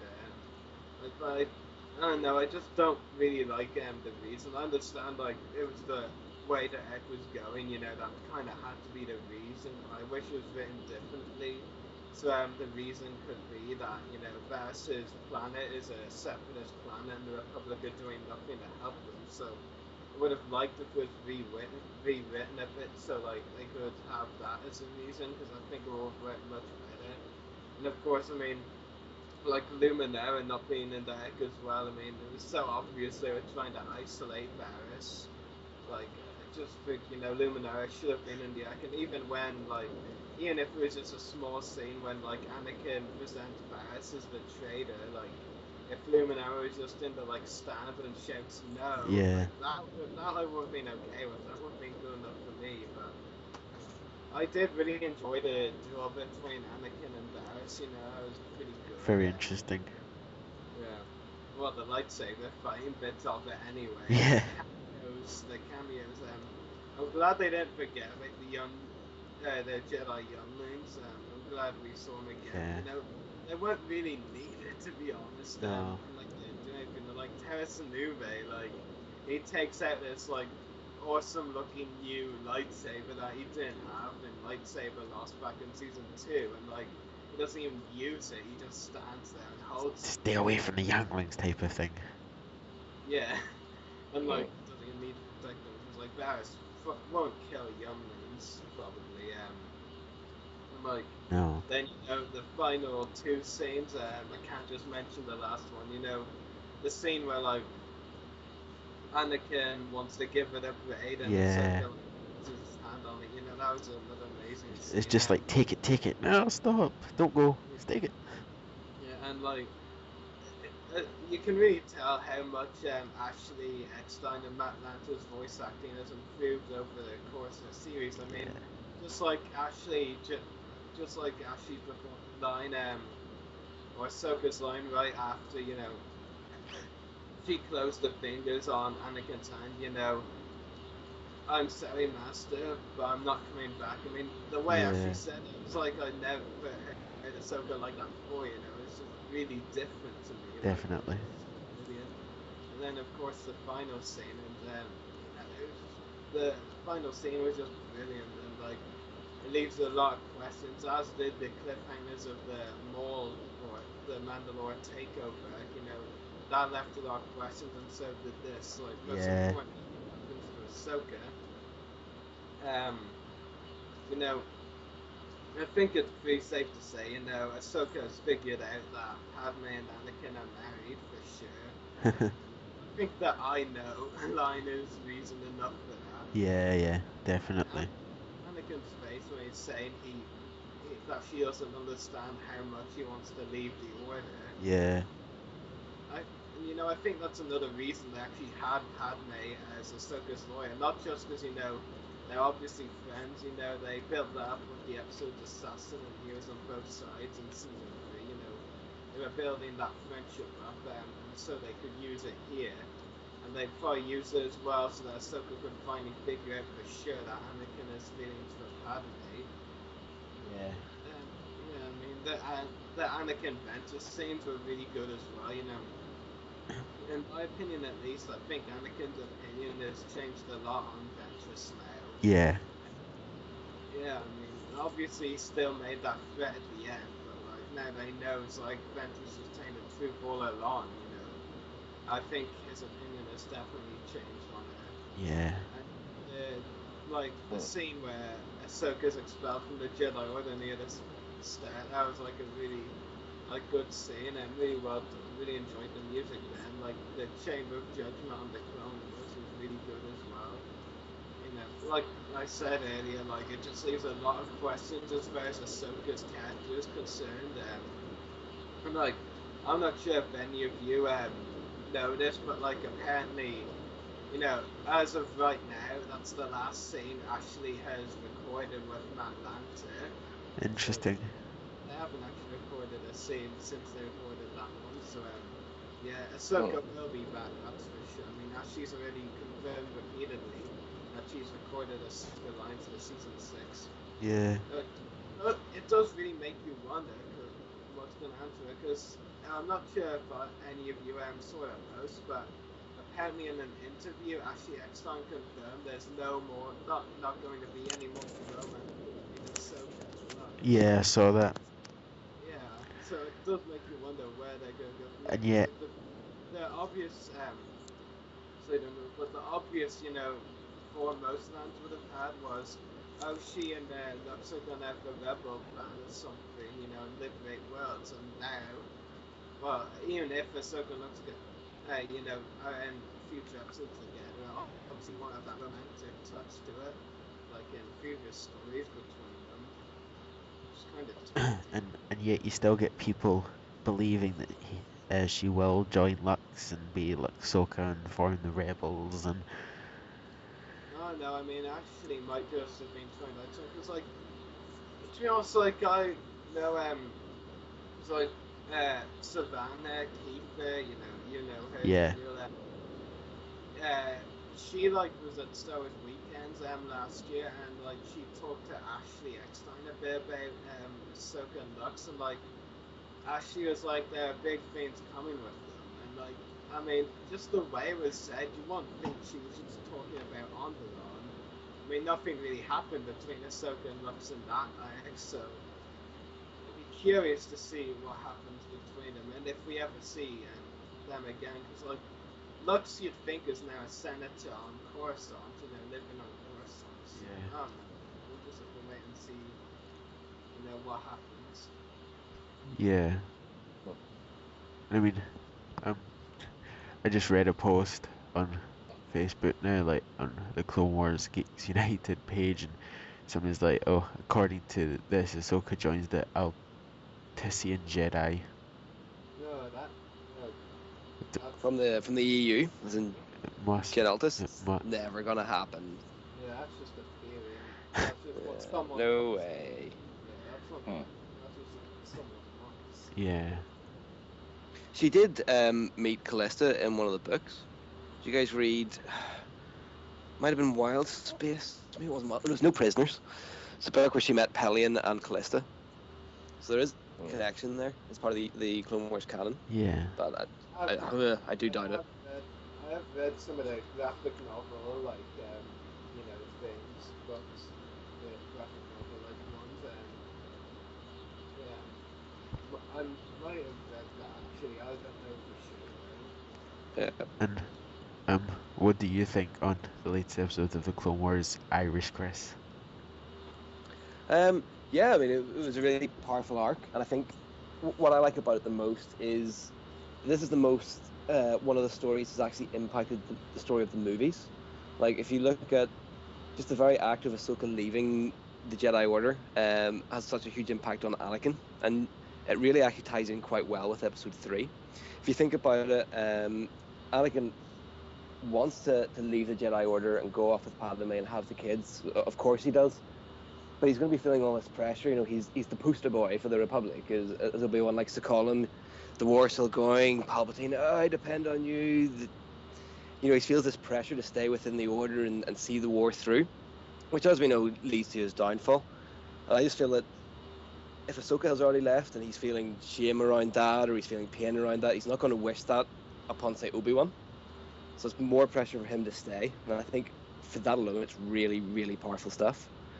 And it's great to see them just interacting with the main plot of the movies a little bit more. And I know we've already discussed a little bit how this could, there's rumors this might be the end of the Clone Wars, and we've dismissed those quite a bit. But if it was, it would be quite a nice end. I would take that. I know there's still some loose ends in there, but that was the main tie, and it does. You can get the feel from this last story arc that Episode 3 could be around the corner. The Grievous could attack Coruscant the next day after that episode, and it would have fitted. Oh yeah. Yeah. Like, the one thing though is and the one thing that just really for me signifies that the show isn't over. I mean, the Maul arc ended on 3 cliffhangers, so yeah. means it needs to be tied up, as do several other characters. It would be in a cliffhang, but I mean, obviously we don't want it to be, but it wouldn't be the worst end to the Clone Wars. It would be okay, but also we're anxious to see more and what else could happen. Yeah, that's what I was saying. Realistically though, you have to wonder. I mean, I think if they ended it now, there's one glaring thing that I think just wouldn't fit, and it's this. At the start of Revenge of the Sith, Anakin is such a happy guy, he's joking around. Yeah, okay, maybe tomorrow was an exaggeration. He obviously needs to recover from that to whatever extent he does. Yeah, which is but why they need more seasons. Yeah. I certainly believe that they planned to do more, and there is plenty of scope left to do more. I think the only question we really have to ask is, what is Disney's focus, and where will they want more animated series to be? I mean, if they bring out 7, 8, 9, do they not want a series in there? Which I think definitely Filoni plans more Clone Wars, but it's just a question of if it will happen. And all I'm saying is if there is no more, I'll take that ending. But yeah, hopefully we'll get more. Again, Disney don't have any say in it. They just want to put it straight online or straight to DVD, which is Well, I mean, they just want to keep the fans happy, I'm guessing. If they cancelled that, they'd get a lot of stick. Yeah, I mean, Disney... Yeah, they would. The fans happy, and, even when they, took over, Lucasfilm, I remember them saying something we are very interested in the animated project or something like that. Yeah. I can't remember the exact quote, but, Disney is definitely interested in the Clone Wars.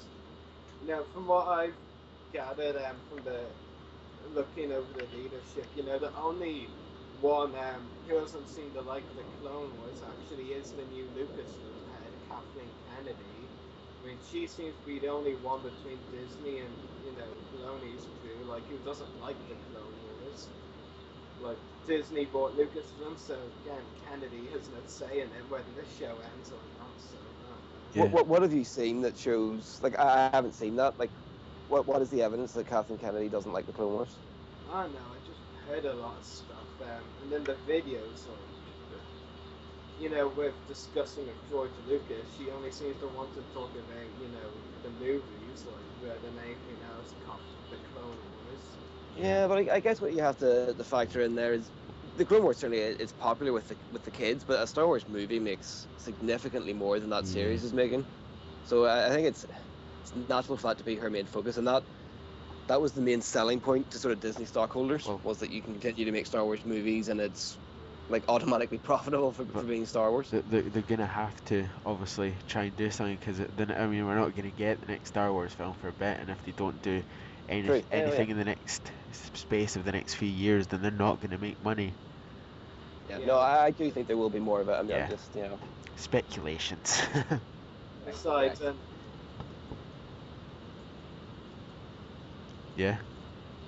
But has there ever been a storyline? Sorry, not to interrupt. Has there ever been a storyline that's been brought out either through, say, like the Clone Wars, or let's say with the movies, that you guys totally disagreed with, where you think, oh, that's just that would never happen?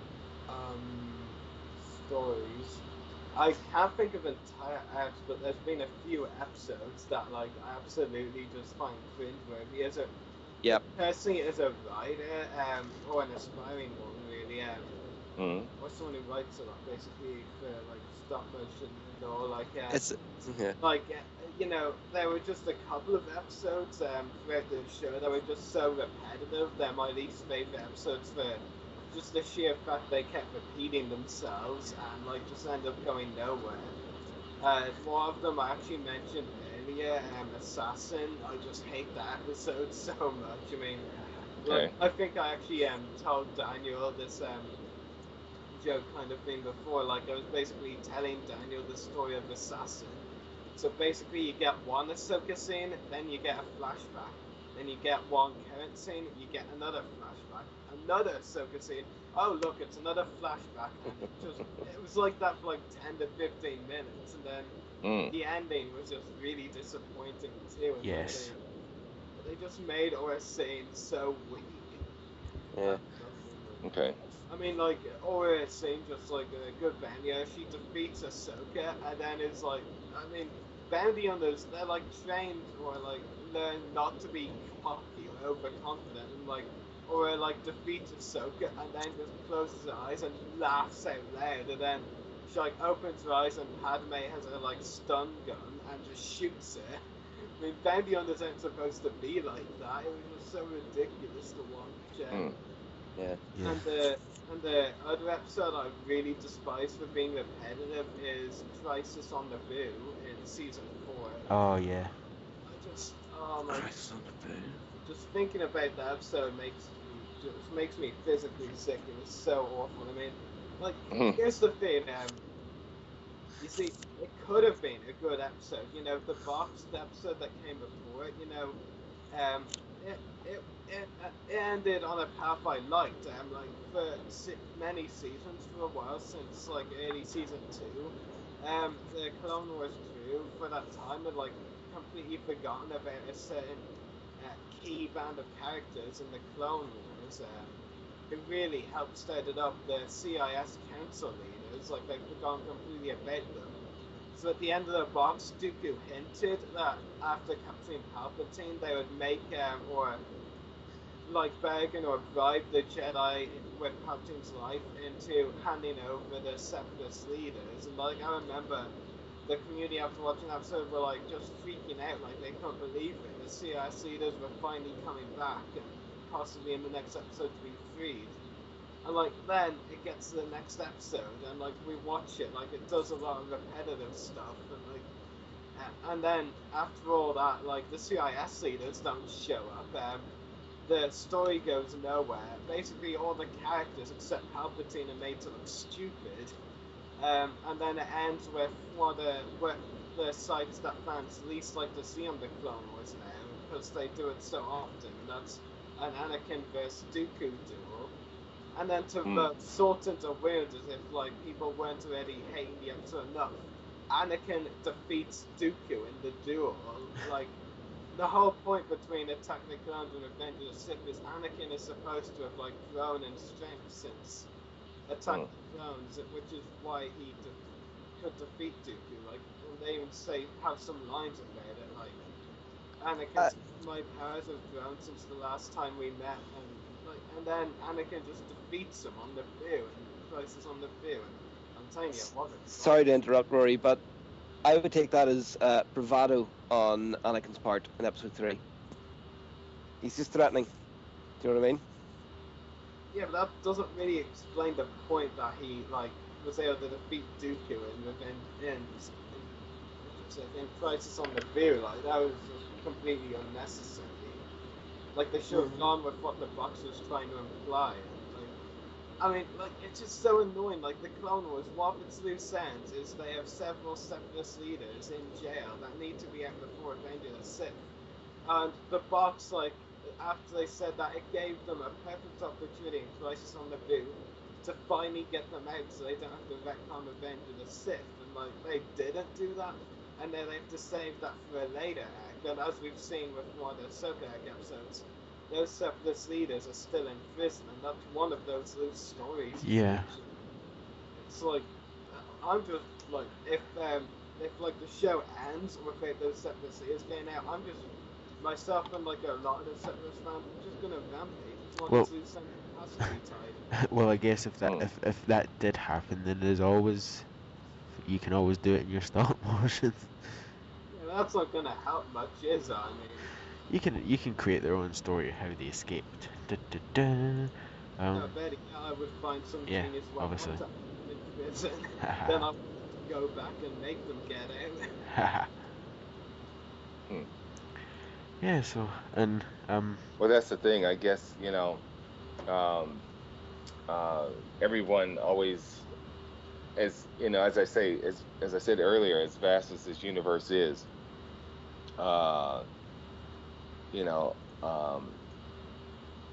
and obviously, you guys are well versed in the history.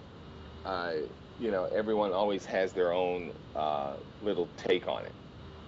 You know what I mean? Their little, how they maybe feel the way the story goes when, or how it should go. Which is what I always find amazing about Star Wars is no matter what happens, I don't think there's ever going to be something where everyone just kind of goes, oh, okay, yeah, like they're going to completely agree upon it. I always think there's going to be different, and that's like life, just different points of view. But I just think it's amazing how, I guess what we considered an alternative universe has touched the lives of so many people through so many generations. Yeah. Yeah. So I think for me on the Clone Wars, it tries to do a lot of different genres, and Star Wars was always influenced by a bunch of genres. And what it tends to do is for an episode or a story arc being maybe 3 or 4 episodes, it'll choose a genre or like it'll homage a movie or a director. And I think sometimes that really, really hits. Sometimes it just doesn't feel all that Star Wars. And those would be the ones that I don't like as much. But I think overall, as an overall picture of 5 seasons now, and hopefully 6, 7, as we've discussed, I think it paints this great, vast universe, and just this huge range of stories. Yeah. Every so often I come across an episode where I think, that really wasn't what I was hoping for this week. But if I get that on DVD or Blu-ray in 6 months or a year's time, and watch it again sort of in context of the rest, I usually find those ones I initially didn't like quite charming, and there's that different episode where this kind of thing happens, as opposed to same kind of stuff. I agree with Rory. At times they push the stories to maybe 4 episodes where it could have been 3, and I think lately they're quite guilty of that. But I think that comes down to budgeting more than anything. You have to appreciate the costs behind building the sets, character models, all those assets. So if a character's around for 4 episodes, you can spend 4 episodes of money worked on that character, and its animation, its design, etc. And I think it's a balance. It's a balancing act, and I don't know, I appreciate that show for what it is. I mean, 1977, you got one Star Wars movie every 3 years. Now we get a 22-minute movie every week, you know? Yeah, definitely. Now, with the, as you guys talked about with Disney buying it, because I guess in the original stories there were 9, right? We're talking 12, about Star Wars. Yeah, there was 12, then 9, then 6, then 9 again, if you believe all the stories. Okay. Oh, according to, yes. All right.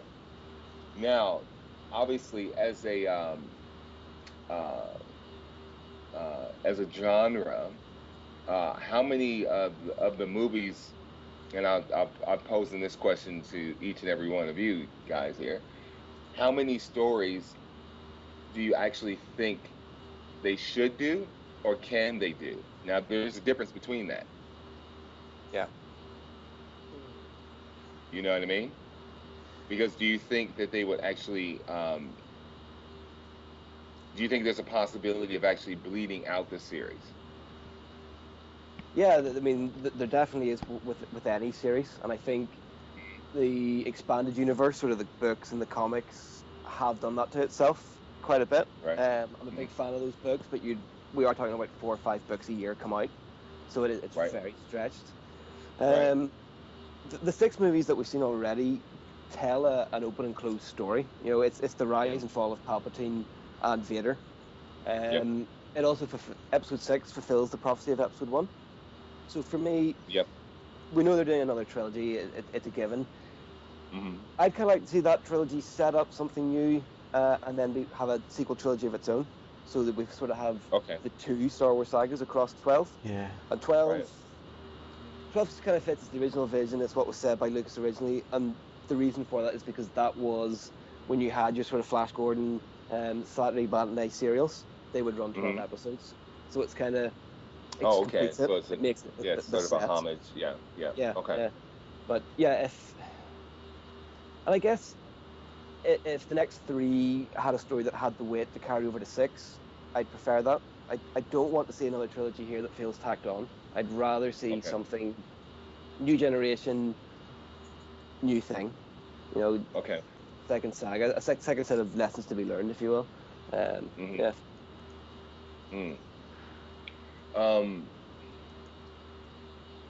Okay, well, that being said, obviously after the first original 3 came out, what was your reaction on the second set of trilogies? We might have to all reveal our ages for this one. I was I was 13 when The Phantom Menace came out, when episode 1 came out, so I'd seen the original trilogy about 2 years before with the special editions. And I was quite into them, and I was a kid, and still at 13 was still a kid, and got very much into episode 1 as well. So I never initially had that, ooh, what is this Jar Jar thing? I don't like any of this. This is not my Star Wars. But at the same time, had an equal love of the older stuff, and I think there is a generational divide in the fan community, whereby you have the kids who grew up on any of the trilogies. I kind of feel like I grew up on both. But I'll pass this over to Rory or Daniel. Oh, God, how old were you, Rory, when Phantom Menace came out? I think I was 3 or 4. I think I was 17 now. Yeah, it was the same. Right. Oh, maybe I should ask that. I should probably ask that question, and maybe from now, because when's the last time you guys actually visited the series? I watched Empire 2 weeks ago. Okay. I think I watched Revenge of the Sith 3 weeks ago. That was the last Star Wars movie I've watched in a bit. Right. Okay. Yeah, I think I watched Revenge of the Sith like a month or 2 ago.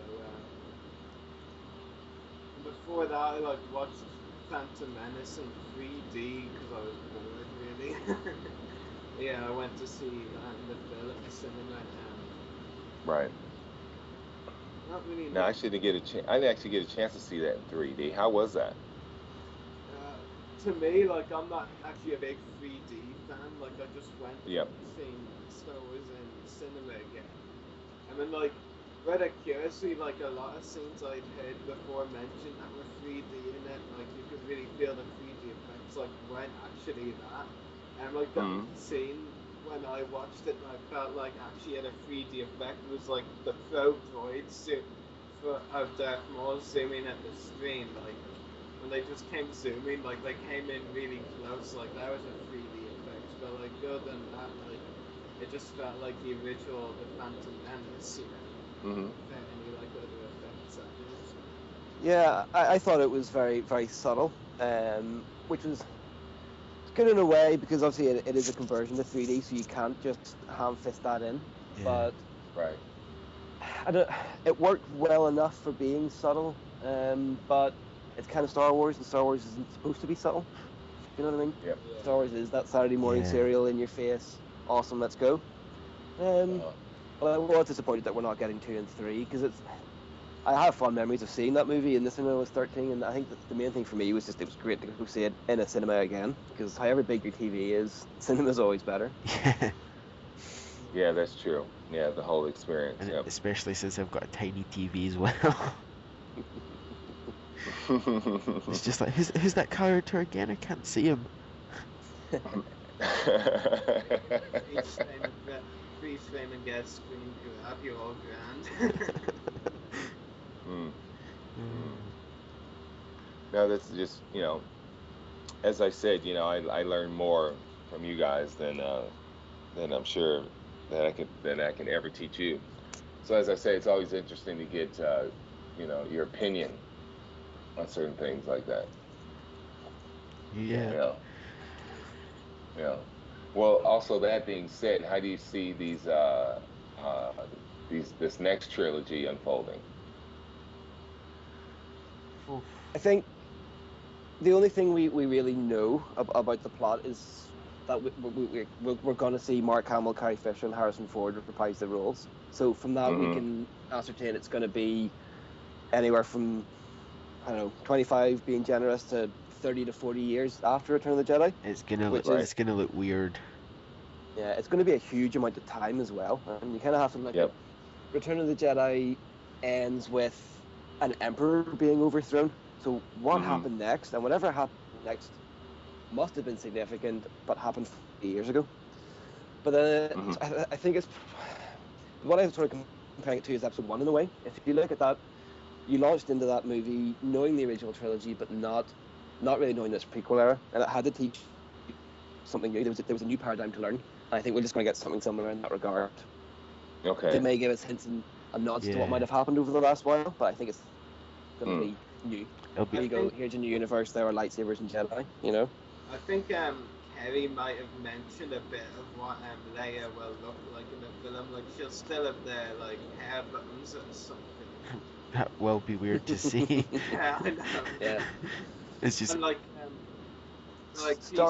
she also said that Leia would be like kind of similar to how she was before, but like not as eager for a fight or something. it's gonna look weird. It's gonna look weird. Yeah. Well, the thing is too, I guess there's always that nostalgia, you know, like you feel like you're sort of going home again. Yeah. But it's like sort of going home after, you know, you moved out when you were like, you know, 15. You know what I mean? And so by the time you get back, you get back home, you're kind of like going, oh, things have changed. Yeah. You know, it's like I know when my parents were still alive. You know, like when I moved out of home and all that, it was, you know, I had moved to a certain part of the country. So when I actually moved back to see my parents again, it was almost like, oh, wow. Oh, okay, you look a little older. You know what I mean? Even though, you know, the same things were coming out, you know, the same little stories and all that stuff. It was just like, oh, you know, so it's sort of like a reality check almost, you know? Yeah. Yeah, the other sort of thing sort of to expect from the next trilogy, and I'm kind of a film buff myself. I sort of did film studies, and what I really focused in was Joseph Campbell's work. So Star Wars has always been the hero's path. So I can't imagine Luke or Han Solo being the main character out of the gate in Episode 7. Because what have they got to learn? What have they got to develop? The grandparents of the movies. Yeah, and grandparents is exactly where I was going with this. Because even their kids at this stage, you would imagine should be too old for, that I'm a new Jedi, here's me learning, here's my adventures. You need somebody inexperienced to lead the audience. It's how it generally goes. So yeah, I think we're seeing Skywalker grandchildren for this movie, but speculation, of course. Yeah. Okay, that's interesting. I can see Episode 7 being sort of the passing of the torch. Luke might be quite prominent in an Obi-Wan type role, but dead or background by Episode 8. Mm-hmm. So do you see them as will they be in all three of the films? I don't think Harrison Ford will do 3. Yeah, just Harrison, based on. Harrison, go Roy. Yeah, Harrison was like. Harrison basically said that he only wanted to attend in his hand. So if he had a guarantee that Han Solo would die, basically, like that's like. Aside from the money, that's the only reason he gave for wanting to come back. Yeah. Well, and money thing isn't a reason. He does have as many acting jobs as he used to be, so he's obviously wanted a little bit of money here and there with this job. And he only said he'd come back if Han was guaranteed to die at some point. That's actually a thing. The original Return of the Jedi scripts did it, and Solo died. So. Harrison wasn't actually too happy when that was changed, so he wants to see Han Solo die very badly. Yeah, well, that's the thing too. That would be that kind of that would kind of put a hamper in it, wouldn't it? Yeah. Oh. It's said that Harrison Ford always wanted Han Solo to die. Yeah. He thought he should die in 5, and it wasn't sure he'd be back for 6, and that's why he was frozen in carbonite, so they could potentially bring him back or not. Yeah, kill him off. Right. Yeah. So. That's interesting. Yeah, definitely. Yeah. So there would be. I guess it would be the grandkids. Yeah, that's interesting. Huh. Yeah. Well, you never know. Hey, look, you never know. As they say, hopefully they might try to break that whole metaphor of you can't teach an old dog new tricks, I guess. Well, I guess, yeah. You know what I mean? And obviously it has to be of a everybody has to be going towards something. So obviously fighting against a great a greater bad guy, for lack of a better word. And so Yoda is still learning lessons in Revenge of the Sith. Exactly. Exactly. And so it's it ought to be quite interesting, Yeah. I guess that's the great speculation, isn't it? Yep. And so it's a lot of fun. And I guess it's exactly.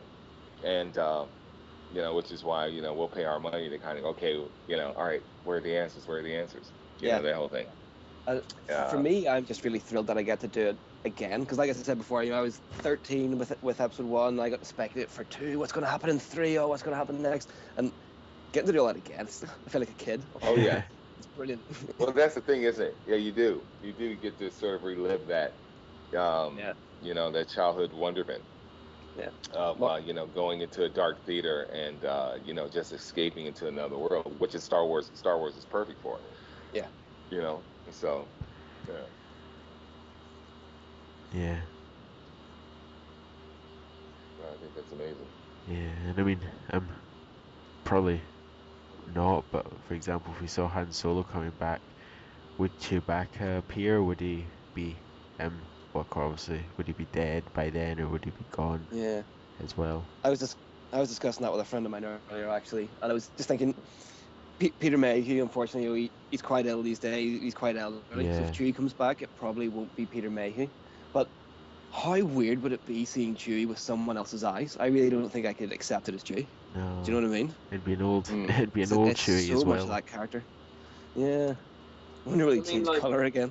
I mean, even like when they were bringing Chewbacca into the Clone Wars, like even though of course it didn't require any acting or voicing on Peter Mayhew's part, like Filoni insisted on bringing Mayhew in just to make sure Yeah. Mayhew was like completely happy with it. Like if the Clone Wars has to like get Mayhew for that sort of thing, I mean Episode 7 has to as well. Yeah. What's- I was always really disappointed when the EU killed him off when he died in the books, Yeah. just because he was supposed to live to 400. That species lives for about 400 Yeah. years, and he was, his 200s? So he should have outlived everybody. He should have been, new generations of characters, but there's Chewie. But no, hit by him, hit by a moon. Well, yeah, he's the link. Yeah, He but got a bit of a lame death as well, to be honest. hit by a moon is a lame death. Well, A moon! Is that how he I don't know. died? A moon fell on Chewbacca, yeah. Well, what? Someone correct me if I'm wrong. A witch dropped a moon on Chewbacca, I think. Has anyone read Vector Prime? Or is it the only Yes, one? I have actually. news to me. I thought they were trying to escape on the Millennium Falcon, and he like Han was trying to grab his hand, and Chewie fell down like to his death. I'm pretty sure Chewie died saving Anakin Solo. Oh, I'll need to read that book again. yeah. Let's not delve into what might have been in the EU. We'd be here forever. Especially as it might all be retconned by Episode 7. Oh yeah, I mean it's all on the chopping block. Yeah. I think the only way the EU as it stands can really exist is if they keep it vague. They dump us into a new situation and off we go, and no referencing back to the last sort of 40 years in the universe. Yeah. Otherwise, Right. books are all out the window. And I mean, the Zan books originally, the first trilogy of books, was with the intention of 7, 8, and 9 coming later. And Lucas was aware of them, but I don't believe Lucas was aware of anything past that. So I think if anything's acknowledged, it'll be Thrawn, but I think we should set expectations for nothing being acknowledged. And I'm fine with that, because it's Lucasfilm's story to tell, not the authors, as good as the books can be. Uh-huh. I think I've diverged the conversation somewhat. No, it's a thinking point. I like that. I just Yeah. think we need to get back to the Clone Wars. Yeah. I still want to see a series set between 4 and 5 or 5 and 6. I want to see cartoon X-Wings. That's the dream. Or Cartoon X. even 4. Yeah. I mean, taking it back to the Clone Wars. Can I actually mention something now that we're back on the Clone Wars? Go ahead. 2 words about why the Clone Wars Season 6 is coming. Why? Yeah. You just interrupted me, that's not cool. Clovis arc. The 3 episodes that were meant to be in Season 5 that got pushed back. Hold on, do you think we'll actually see that? Yeah, Is that not going to have Anakin and Ahsoka working together? No, So like apparently Ahsoka's not going to be in the arc. Ah, right, okay. Cool. Well, even if she is, it's just a weapon. Like, there is actually one controversial thing in there, and it was in a preview clip shown at Celebration 6. Yeah. There's a scene where Anakin is talking to Obi-Wan. That scene is up in 4 on YouTube, but not the whole thing. Like, basically, Obi-Wan, what you don't see on the YouTube version is Obi-Wan says to Anakin, I know you have feelings for Padme, and I feel the same way about Satine. I always have. And, like, basically, he words it in a way that Satine is still alive. Now, I'm not sure if that was the exact quote. Yeah, well, they shuffled around season 5 a lot, so it may well have been originally before. Yeah, that's the thing. In fact, was it not originally before the droid arc? Yeah. It was going to be really early. Yeah, I actually have the production order around. I believe it was supposed to go Onderon because that was like in season 4. Like that was written during season 4. Like it was pushed back to season 5. I'm presuming that they can only do 22 episodes, not 26. 20 this year. Yeah. So like it was Onderon, then Clovis, and then Young Jedi, and then Droids. Then it was all the Maul episodes, including Revival. And then it ends with the Ahsoka arc. So like Clovis was in between Onderon and Young Jedi. So chronologically, Clovis is actually supposed to be the first season 5 story. Interesting. Yeah, that's what I was thinking. Yeah. Yeah. Yeah. Are you guys following Leland Chee's timeline on the Star Wars blog? Yeah. Yeah. Hasn't really told me anything that like surprises me though. It's been fairly obvious so far, but I've been using it as every time he posts, which is what, every 6 weeks or so, I then go watch those story arcs in the Blu-ray, and it's just a great way to go back and revisit and rewatch it in order. And I actually hope someday down the line they'll release story arcs edited into films the way they keep doing in the cinema releases. They did for, like the Savage stuff originally. I think they did for the Waters, the Mon Calamari stuff. It does actually work quite well if you watch it in his order, especially Ahsoka's development. Yeah. And I mean, I think we need one for season 5. and I mean, for example, Irish Chris, what's been your favorite season 5 Clone Wars episode? Favorite episode of them all? I don't know, because so many of the arcs have been really consistent. Like every episode in the mall stuff, I thought was brilliant. Really enjoyed the first one, where sort of setting up the army. Sorry, the first one being the first of the 3 rather than Revival.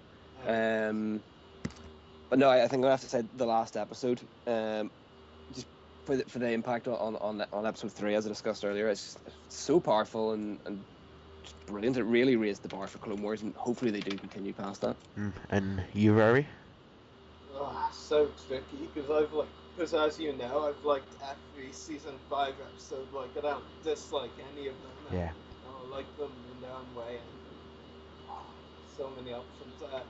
I think I'm gonna have to bring it down to between the Lawless and the Jedi Who Knew Too Much. Those were the 2 stand episodes for me, but like so many of them blew me away. I think all of the Maul episodes, all 4 of them, including Revival, and the latter 3 of the Ahsoka arc, not including Sabotage, they all blew me away most, and so did Tipping Points. That one blew me away as well. As for the other ones, they were all good, but they didn't blow me away any of them. I think I'm actually, I know to some this will be controversial, but I'm actually gonna have to go with the Lawless.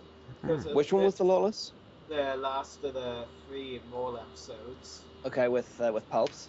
Yeah, with Sidious. Yeah. Yeah, it was amazing. Yeah. Sorry. I think I'll come to that conclusion because, like, even though the Jedi Knew Too Much was an absolutely amazing episode, there was at least 1, maybe 2 nitpicks out of the episode, and Daniel knows which 2 they are. What did you think of Tim Curry as the new Palpatine? He started off well, but as he went on, it just got worse and worse and worse. I mean, the last line he had in the episode is just so cringe-worthy. It made me want to, like, throw up. No joke, you know. Yeah. The way he just goes, "Take her away," like that was awful. That was disgusting. Yeah, I think Tim Curry as Palpatine is the most shocking thing out of season 5, and including Ahsoka leaving the Jedi Order. It was good. Like, it was okay. It sounded fine. Not as good as Ian Abercrombie, but he was brilliant. But I just wonder, why go get Tim Curry? It wasn't anything special. We know Sam Witwer can do it. He did it in Force Unleashed, and it was great. Again, Sam Witwer actually, like, he actually mentioned on the podcast why they didn't go with him. That's because Witwer does Return of the Jedi. Witwer. Oh, and he can't do episode 3. But Jedi Witwer. He does. Even like, you have. Sorry. He said they didn't go with him. Like, I still think even though Witwer does Return of the Jedi series, he should have been the one. Yeah. But I mean, you have him. You have James Earl Taylor. You've got Stephen Stanton, D. Bradley Baker. You have a talent that can imitate virtually any voice between those people. So why bring in Tim Curry? It's bizarre. I keep hearing Frankfurter when he talks. I know he does a good Palpatine voice, but I still just hear Frankfurter. He definitely needs to like I said, I think he was good at the start in his first few lines, but he got worse and worse as he got on. What I think is for future the Clone Wars episodes, and I'm making a bold statement there, I'm telling you, but for future the Clone Wars episodes, Tim Curry has to be consistent. Yeah. Like, he was just so inconsistent with this last episode. Like, that was really my nitpick of the last episode of season 5, you know.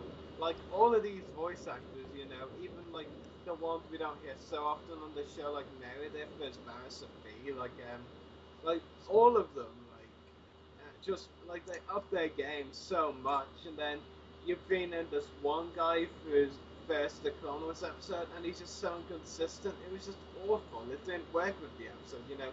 Yeah. I'm going to sound controversial myself for saying this, but it was almost like it was just like completely disregarding the other voice actors who, like, honestly probably put in their best performances as certain characters for the entire show. I mean, come on, like Ashley Eckstein as Ahsoka, Matt Lanter as Anakin, like they just put on their best performances of the entire show. And then you have this one guy coming in for his first episode, and he's so inconsistent. Yeah. You know? Yeah. And I mean, Chris Lynn, what's been your least favorite? Sorry, can I just bring in one more point? Sure. Like, I understand, like, they didn't want to use Whitworth because he's Return of the Jedi, Sidious, like, they should have just, had Whitworth fill in for this one episode, because we know he'd have done a job that's on par with the, you know, brilliant jobs of the other voice actors, you know. Bringing in, Tim, or basically, if they brought in anyone completely new to voice them, like, for this episode, which is supposed to be one of the most important episodes of the show, if not the most important, because Ahsoka leaves the Order, and, like, you know, just bringing them in, like, for this episode, it was just silly. Yeah. Now you go on. Yeah. And So, Chris, least favourite episode of season? Sorry? Least favourite episode of season 5? I'll be honest, I didn't hugely enjoy the droid arc while it was happening, but as I was saying earlier, I have a feeling that's going to be one of the ones I'm going to quite like when I rewatch the whole season in context. Onderon bored me a little. I didn't think it needed to be 4. I think it was 3 new characters to get used to, but then to be stuck with for a while. But no, overall I really liked this season, and I really especially liked the young Jedi stuff, and I could watch that for hours and hours and hours. I could watch the entire season of those kids, especially Gunji the little Wookiee. Brilliant stuff. Guys, you guys, what future storylines would you like to see in the Clone Wars as we get closer to episode 3? Well, I definitely want to see the Clover Sec. Yeah. It's I want to see obviously what becomes of Ahsoka. You know, yeah. I mean, it's kind of up in flames. You know, I'll see lots of people were like, oh, she's gonna like join the Rebel Gang kind of thing. You know, with Lux. But now with what she said, is that still gonna happen or is it not? I'd be very surprised if she continues to fight. I think it's part of the reason she's at the Jedi Order. She's done with that war. Yeah, like it's been said that she's gonna play a major part in future acts, so you think she would have to get involved at some point. And like she can't just go and be with Lux. I mean, Lux is now a senator, probably on Coruscant, so. Yeah. I know. And obviously, I want to see the 3 cliffhangers of the Morlock addressed in a future. You know, Obi-Wan going back to Coruscant, Bo-Katan basically Bo-Katan, I should say, making a last stand.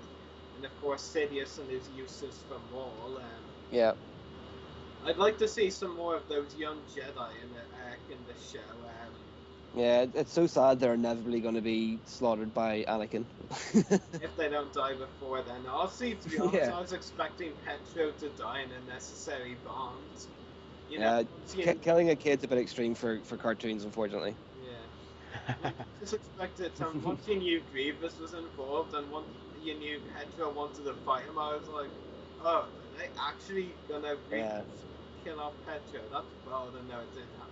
But, yeah. and you know, Grievous and Petro, while they were near each other, they never actually got that fight. I actually believe, if I'm not mistaken, there's supposed to be a Yoda fighting arc around there. That'd be good. It's supposed to be in season 5, I think, but so he wasn't in it, obviously. I think there's actually, from Filoni's hints in a recent interview, there may be an upcoming arc where we see a group of Special Forces troopers rather than individuals like Dragon. As in Republic Commandos? Well, he wasn't specific, but like he said, a group of, Special Forces kind of. That would make my day. Okay. Individuals, yeah. Some RCs would be awesome. Yeah, well, I'm sure there's more I could think of and I'm forgetting. There's Clovis, which we've got to see. We've got to see what happens with Ahsoka. We've got to see what happens next in the more Mandalore stuff. There's that Yoda, possibly more groups of Mandos type of thing. There was actually one interesting thing that my mate Anthony brought up on the Clone Wars Geeks Unite group. There was originally in the trivia or the preview trivia for the Wrong Jedi, there was a new Captain Akbar model. Yeah. Oh, cool. And by the time of that and it was never in the episode, and when the actual, full trivia was put up, that image was removed. So Akbar wasn't in the episode, and he didn't have the new model in the episode. So there's a new model out there for Akbar in a future appearance. So that's something else we need to look at. Yeah. And then there's more Jedi Council members to bring in. Yep. Yeah, Agen Collar, Stasili, and Operant Sisters is on his way as well. And speaking he dies in the Dark Horse comics. Well, I don't think we'll factor that in. Yeah, and speaking of Jedi Masters, actually, I know this as well. Luminara and Clone Commander Greed will be returning at some point. Cool. Greed Phase 2 would be awesome to see. Yeah. Well, that's obviously the Greed we're gonna see. Yeah. Yeah, like they're coming back. Oh, of course, I can't forget this one. Season 6, and this is just gonna send my nerdgasm rotating like that. The Wolfpack are getting new armor next season. Oh my god. New armor for the Wolfpack? Yeah, they're gonna be on a desert planet type of thing. I'm not sure. Okay. I'm not sure if Wolf is getting new armor, but his Legion is, and my suspicion is it's gonna be like, the way Wolf's armor is like based off Neo's. Like I'm guessing his Legion is gonna be like Neo's. They get new armor almost every season. Well, they did this season, did they? And they're not making toys anymore. What's the point? Yeah, I know. It's like, let's make new armor. So ironic, like from season 4 onwards, most of the characters we knew from the show already were getting new gear, and yet Hasbro weren't making them. Shame on Hasbro. Where's the season 4 Vissla? Where's the season 4 Boba? Like, all these characters were getting new gear, and no figures of them were being made. And yet Hasbro could have done such a good job if they had put themselves towards it. The only one I really feel like missing in the action figure collection, sorry, another tangent, off we go, is a Pong Krell figure. Well, there was a Pong Krell custom that I showed Rari. I saw I saw you comment on that on Facebook. Yeah, amazing. Yeah, I think like that guy I think did the custom in a similar way to one my friend Graham suggested to me. Like it's not like he actually used a figure for it. Like he used some kind of model type things, like figure, because I think it's pretty safe to say, looking at a picture, it's not articulated whatsoever. It doesn't look to have any articulation from what you showed me, Daniel. So. Yeah, most of my figures stand on a shelf though, so articulation doesn't bother me as long as the pose is alright. That's the thing, like, as long as I can get some sort of figure of a character, I'm happy, like, it doesn't mean that. Yeah. Yeah. Unless I can't, unless I can't do them in certain stances for my stop motion, then I'm not okay. Yeah, I brought up future storylines for Clone Wars, because I sort of been thinking about episode 3 recently, and at the end of episode 3 we see the start of the Death Star. The Death Star looks like there's been some building work going on, so I'd really like to see Death Star origins covered in a Clone Wars arc. I think it would be phenomenal. It's a really big opportunity for that. And the other big elephant in the room I think to cover is the Force Ghosts. I'm sure you guys know, and then Chris, I'm sure you can empathize with this. The Force Ghosts scene was cut from episode 3. The scene in which Qui-Gon comes in a visitation to Yoda and explains how to come back as a ghost. But with the scene cut from the movie, there's no reason it couldn't have happened weeks earlier in the Clone Wars show. And I think it would be great just to tie the two trilogies together and just give a bit more context to that last 10 minutes of Revenge of the Sith as well. They pretty much have the Qui-Gon Jinn model anyway, you know. Exactly, yeah, and it's a ghost already. Yeah, like yeah. And all that. And I thought they were going down that path with Mortis, and I'd love them to go back to that. It would just feel very original trilogy. That's actually the thing as well. Like ever since that Mortis act, like Filoni and co said, oh, there'd be more and more this like stuff, but not on Mortis in the show, and they were like, oh, it's gonna be in season 4, and then it wasn't. It's gonna be in season 5. No, it's not. Yep. Where is that new Mortis like arc or something episodes? Yeah. Oh, here's actually the thing, and this is the most important thing that signifies the show's not over. Actually, there's two of them. It's this one. It's been stated that that Filoni and co have always intended the Clone Wars, whichever season it ends in, to end with a 3-part attack on Coruscant. Yeah. Right? Cool. So, like, until we know that arc is until we like see that arc, you know, through Drez and all that, we know the show won't end. Yeah. It'll still come to us in some form. And like, here's another thing, and this is like, you know, putting pieces together to like reach this conclusion. But Christian Taylor, one of the Clone Wars writers, wants to confirm to the fans that the writers, just the writing team, are 3 years ahead of what we're seeing. It's like, particularly until the writers say, we've written the last Clone Wars episode, we can tell by what season we're currently on that that 3 years ahead, we're on that number of seasons. So, for example, we just finished season 5, and we haven't heard that they've stopped writing episodes. So, therefore, we can deduce that they're on season 8 at this stage. So, that's at least 8 seasons of the Clone Wars, and you know, they haven't said they're stopping yet. So. Yeah. I know we've discussed it at length, but I really genuinely don't think we're getting 8 seasons of the Clone Wars. I can't say it. I can't say it. And the reason I say that is a cartoon series needs to have 65 episodes to be syndicated around the world. And the Clone Wars is past 100 now. They have enough. I can see artistically fill the gap between episode 7. Yeah. There could be 2 more seasons. But I think if Disney are smart, and they are, they're developing a tie into their new stuff. You know, they're going to get a new set of actors in to make a new trilogy with new characters, and they're going to need to expand that. And I think the opportunity is then to have a Clone Wars type show, but in this new time frame. Yeah. Like, you're saying they're trying to link it with the movies? Yeah. I think that's the obvious thing to do. I mean, that's how synergy works. And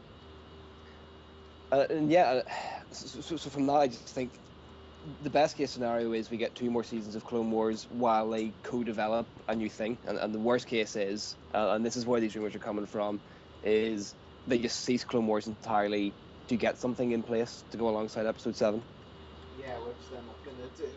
Yeah, which I don't want to see it at all. And well, that won't happen, I mean. But it all comes down to money at the end of the day, and it's Disney's money that's being spent. So yes, artistic integrity is there. I don't doubt that, but financially speaking, the Clone Wars has done its job already. There's no need for Disney to make any more of it, because they can rerun at that many episodes. That's what they do. Like, I mean, they've still got footage from the Clovis act. That's still... Yeah, and I think that they'd be fools not to use it. Yeah, that's enough discussion of will there be more Clone Wars or not, because we're going round and round. So, Daniel, next topic. And our next topic of the night is obviously Star Wars Celebration Europe 2 with all the news and gossip, which I'll hand you over to Rari for. So, Chris, big news, don't you? Yep. Yeah, Ian McDermott, Palpatine/Sidious himself to attend Celebration Europe 2. Yep, my plan is to whisper in his ear, I pledge myself to your teachings. Hey, you know what? I'd pay money to see that. Well, show up and you can see it for free. If you do get his autograph, you should so get him to write that on the picture. Well, I pledge myself to him. I want him to accept me as his apprentice. Henceforth, I will be known as, whatever he thinks of at the time. He'll probably think you as this crazy fan who, bowed to me. He'd probably think that's not the first time I've heard that. Yeah, probably then. Yeah. This is only going to be his second major Star Wars convention, so it could be rife for puns. He was actually at the original Celebration Europe. That was just at the time, like, consider an actual appearance. Actually, like, he was there to introduce, a special screening. Oh yeah. But and like it was actually funny because he was like saying, "It's funny how I got asked to do this announcement, and yet this is the one Star Wars film I'm not in." Like he actually he just said that like on stage right in front of all the fans. It was so funny. I mean, I think what they really are counting as Ian's conventions are the ones he's like an autograph signer at. Because like Celebration 6 was actually the first convention he signed autographs at. Yeah. Behind the table, and he's done several since, and Celebration 2 will be another one. I definitely plan to attend his Q&A or a panel or whatever it's going on. And I've talked to both you, Irish Chris, and Daniel about my Celebration Europe 2 plan. Yep. And so like that, I think I can say right away, like if that plan doesn't go ahead, I won't be getting his autograph. Simple as, because like, I have a limited amount of money to bring to me at the event. I have to distribute it between free collecting things, Lego, Hasbro, and autographs. And the fact is, the Clone Wars cast for autographs is my priority first, really. And because they're more the cheap autographs, like I'll get them first, and then see who else I can get. If like have they announced any Clone Wars actors yet? No, not yet. Like, okay. I mean, I think it's fairly likely, but yeah. Yeah, I mean, like if they're getting Dave Filoni, like you'd think it's like they can't do like the Clone Wars job without Filoni, that they might have other commitments, right? Yeah. And like maybe some of that stuff's not final, but they're going for a big push. When that trailer was out this week, you'd think if there were more big names, we'd be hearing them. Yeah. Do you not? Like, I don't know. Like I think they're trying to hide some secrets anyway. Like, the fact is, so far it's been obvious, and I actually said this to you before, Chris. They just want to get at least some of the spotlight guests out of the way first, or who did the spotlight guests, of course. I mean, just look at who they've announced so far. We've got 5 people under the spotlight guest section and none under the other sections. But if I remember correctly, I'm fairly sure there was meant to be like 3 or 4 sections on the Celebration 6 website. And like one of them was hosts, and which Pablo Hidalgo was under that section as he was a behind the scenes host. Behind the scenes stage host, I should say.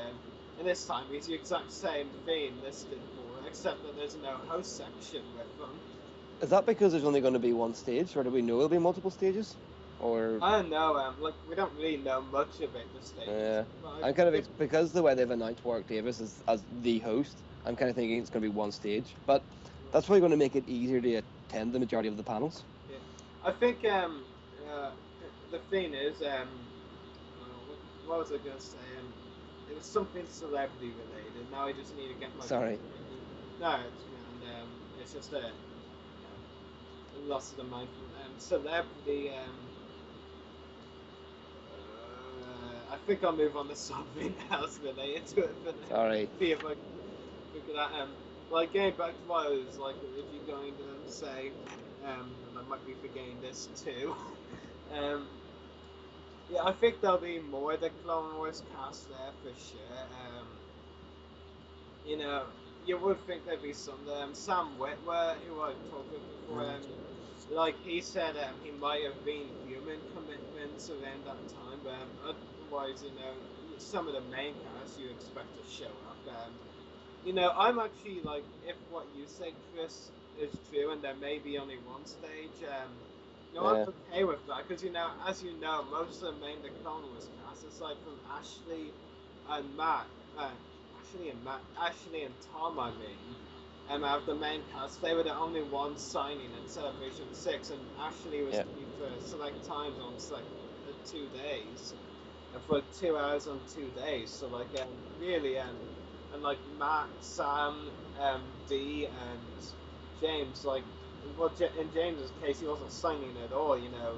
Matt, Sam, Dee, you had to catch at the premiere of Season of Revival. You won't get them at all. And another, one of those two things actually just came back to me. You know, Mesa Essen, it's a big convention center, but it's not as big as Orlando's convention center. You know, it will be like huge and it will have a lot, but it won't have as much. That's like, always a given. To be honest, I've heard like conflicting like views on Celebration of 2. Some people are saying it won't be quite as big as Celebration 6, but it'll still be really big and good. Some people are like, they think that, you know, with the new movies and all coming out, you know, they may try and get some of those actors they've never got before the Celebration, like Harrison Ford, who's never been. Yeah. Do you think there are merits that's likely?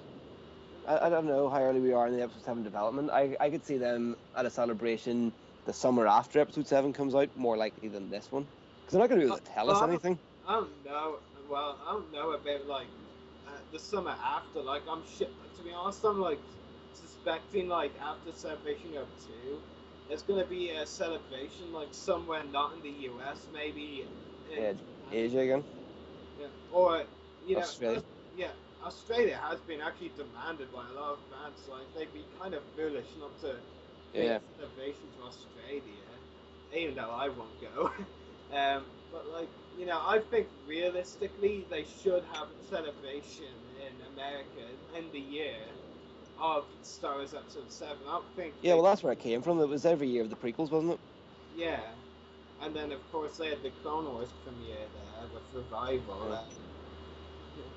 I think, you know, there is a chance. I think, like I said, both points of view have their merits. It may not be as big as celebrations in America. Again, you know, this is the first celebration since the Disney announcement. You know, there may be a chance that some guests have may have gone before. Like, I know for a fact, you know, the official Picks owner, like, he's tried to get Harrison to several celebrations before and hasn't been able to for whatever reason. And like, Harrison Ford doesn't want to go. Yeah, and he's tried to get Samuel L. Jackson as well to a few celebrations, and like that hasn't happened either. So, you know, there are those who we'd like to get to celebrations that might just want to go in there with new Star Wars movies on the way. Yeah. It would actually be the logical time for, you know, those big name actors who've never done a celebration before to actually come into the play. And I actually heard an interesting story the other day. At Celebration 5, which was in 2010, you know, they were supposed to get 4 big name celebrities. 3 of them did turn up: George Lucas, Mark Hamill, and Carrie Fisher. Those were the big names hinted at before the event, but the 4th couldn't. And the rumors actually had the 4th as either Harrison Ford or Natalie Portman, who you'd think would be the 2 people you'd least expect to see at a celebration. Yeah. Or conventions, you know, it's possible. You know. I guess we'll just have to wait and see, because, you know, we can't really tell until they announce. There is actually one celebration guest that is pretty much known to people who hasn't actually, you know, officially been announced yet. Chris, did you hear that John Morton, that in Empire Strikes Back? Oh, really? Yeah, he's pretty much said like that he's gonna be there. Like he made a blog post on StarWars.com. I saw that, yeah. Yeah, and like he pretty much like said that he's gonna be there. You don't get a much more obvious hint then come by the DAC table. I mean, it doesn't get Yep. much obvious than that. And then I bet he feels like he could take on the whole convention by himself. yeah, probably. And then the autograph collector Frank, we've done the podcast a few times. He's working on a story with John, and John actually told him that he's going. It's like, even though it's not officially announced, we pretty much have 99.9% proof that John Morton is going to be there. That's awesome. I'm not too sure how much he interests me though. He's a good guest. Like I don't know. I'm not sure how much he'd interest me in an autograph, to be honest. Especially if I don't get the plan in motion. Yeah. So technically we know our first feature guest, because John was going to spotlight guest anyway. He'd be on the feature guest section. Now I just really want them, now that they've announced 5 spotlight guests, I want them to take a break from, maybe announce one more spotlight guest, and then take a break, and then, from the spotlight guest, and then announce a batch, maybe 4 or 5 of the feature guests, the ones we know will spend a lot of time behind the autograph tables. I just want to see some of those featured guests announced at this stage.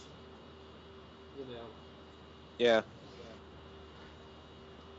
And then, of course, the celebration of 2 news, official picks winning the autograph hall, no surprise there. I mean, we pretty much even knew even before Wednesday when it was announced that it was coming, because it was announced they were looking for volunteers. Yours truly volunteered. I sent the guy an email. He hasn't got back to me.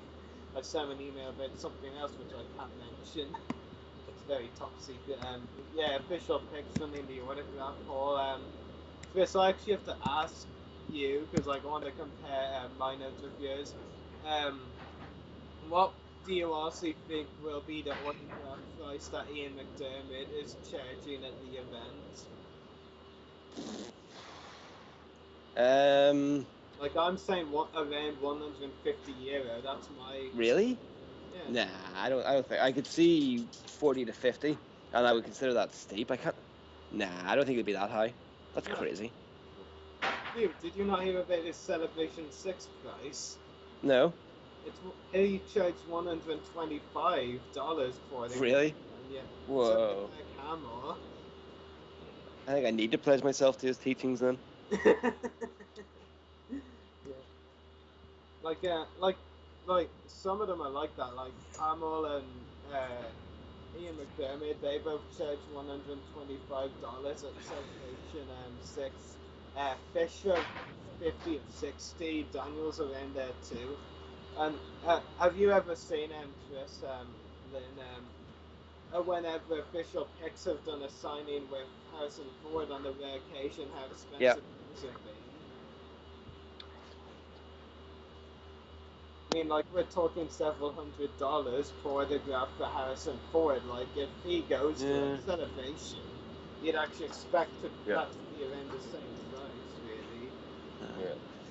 Well, normally the less, the thing is, I guess the rarer the autograph, the more, you know what I mean, the more obviously I guess they can consider to charge it, if you know. Well, to be honest though, Mark Hamill has been at the majority of the celebrations though, as autograph signings. Yeah. So it's not really rare, so to speak, if you can't attend a celebration, he's very rare, but if you can. Yeah.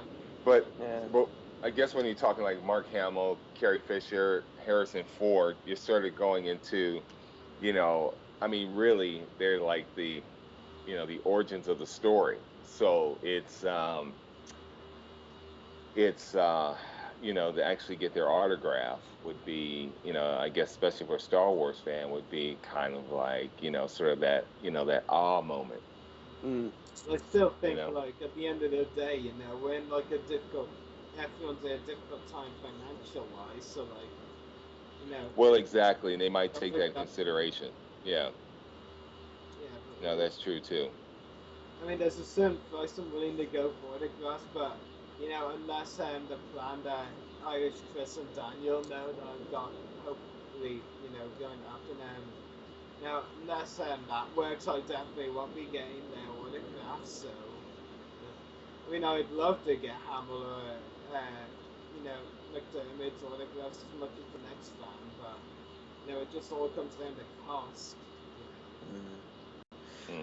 For me, it's always more about wanting to meet the actors, and I don't know, Chris, what your take on it is, but I always kind of feel a bit weird and guilty almost for not paying for an autograph, but I just want to go up and say, hello, I'm a big fan. Do you do a lot of signings yourself, and what would your take on that be?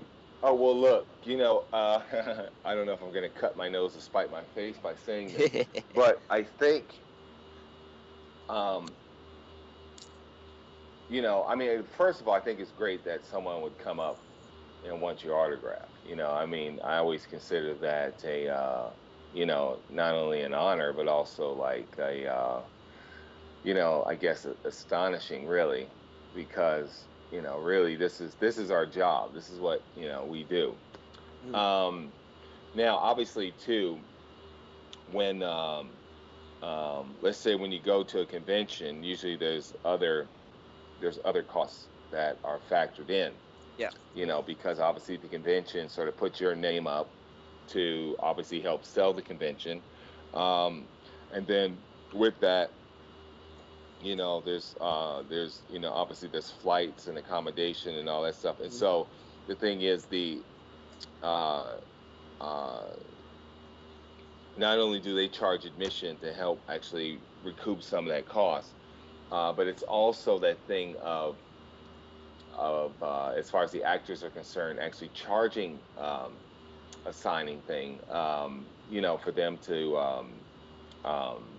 you know, get a little back, because you know, regardless of now we're not talking like necessarily Harrison Ford money, because considering he's one of the biggest movie stars in the world, you know, but like, you know, obviously I can compare it to my story, where you know, I always consider myself a working actor, you know what I mean, and I, you know, I make a certain wage, but this just helps to supplement that wage. Now, I wouldn't necessarily think of charging $120 for my photo, you know, for my autograph, you know, but at the same time, it's as if it's just another way of us just sort of securing a certain amount of income. You know what I mean? Because not a lot of us aren't on those $1 million contracts yet. I said yet. Yes. Yeah, your time will come. Yeah, and so it's just that thing of you know, just supplementing an income. But I do think there has to be a balance, and I do agree with that. You know, I think there has to be a balance. You know, so it's always a tricky issue. It's always a tricky issue. Well, plus like you have like a lot of fans from what I've seen that I like the die-hard autograph collectors. Like some I know, like basically their view on it is, you know, the autograph really isn't as important as meeting the celebrity, but like the autograph kind of bring back memories of meeting the celebrity, so to speak, you know. That's really the case for me, you know. I've met several celebrities and gotten their autographs, so and like that's helped me like be able to picture and like remember exactly like when I met them. Yeah. But that's the thing too. I think it is quite memorable to meet, you know, say like say, you know, movie star or a celebrity, especially too if they're nice. You know what I mean? Because it, you know, I mean, you are your product. You know what I mean? And so to think that somebody would come up and just start going, oh, no, you know, I have no time for all that. You know, as I say, you know, without fans, you don't have a job. And so, you know, I think you should always have, you know, you know, time for your fans, you know. But also too, it can be situational, you know, because depending on whether or not, if you've been like talking all day and things like that, and you want to kind of decompress, you know, at a meal or whatever, then somebody comes and interrupts your meal, and then that can be a bit. Not to I'm not saying that I've done that, but I'm just saying I'm sure it has happened, and I'm sure you know, there's been a little less than positive results because of that, if you know what I mean. So it's, you know, I think it's all just situational. But yeah, you should never feel if you feel like somebody you want to meet, just go hi, just introduce yourselves. It's I always think, believe it or not, hey, they're people. You know what I Yeah. mean? So, Yeah, and I think for me, the autograph side, it kind of comes down to the fact that I just don't collect them. Even if yep. you guys were all signing for free, I probably still wouldn't ask for your autograph. Right. I just want to meet you and have the experience. Sometimes I feel like, I think that's really insightful. It gives me a good perspective on it. Yeah. Well, there you go. It's I think that's I think that's a great thing. You know what I mean? I think it's just it's fantastic. But not everybody is going to want your autograph. And so um, maybe they just want the experience of just saying hi. Yeah. Or or whatever. Or just even just that glance. Just to walk by and glance. You know what I mean? So it's because not everybody might not have the confidence to actually walk up and say hi or whatever or whatever. Yeah. But you give them that option. Yeah. And so yeah. Cool. Thanks. Thank you very much. And then, of course, there's the official Pixel King for volunteers that I already covered, and then the Celebration of 2 trailer, which I think you brought up, Chris. Yeah, sorry, yep. Yeah. What did you think of the trailer? It was, it got me quite buzzing. And it's getting closer all the time, which is fantastic. So I need to hurry up and actually book a hotel. I've got tickets, but so far that's all I've actually got. It was really cool. You might want to book that hotel. Yeah. Yeah, I know. It was really cool, listening to several of the fans, and then the sections they had in the video, saying what kind of stuff there is to see, fan relations and the celebrities, stuff like that. I think it was a really cool trailer and a great, from the event. I thought it was a great trailer. Yeah, it's got me very excited. Yeah. Now we just need more guest announcements to make us even more excited. Yeah. Because the podcasts aren't long enough. Yeah. And yet trailing on for over 2.5 hours at the moment. Yeah. Isn't this podcast just delightful? This is going to be our last over 2 episode for a while, probably. So. And how long do you guys say it usually goes for? An hour, half, 2. We don't usually reach 2. Oh. And I don't know if I can. I don't know if I consider that. Should I consider that an honor or basically just? Probably not. It was that boring that you guys had to fill it Probably up. Not. Probably an honor. I'm taking it as an honor. But don't expect to see it until Monday or Tuesday now, right? Be like, don't expect to see it until 2014.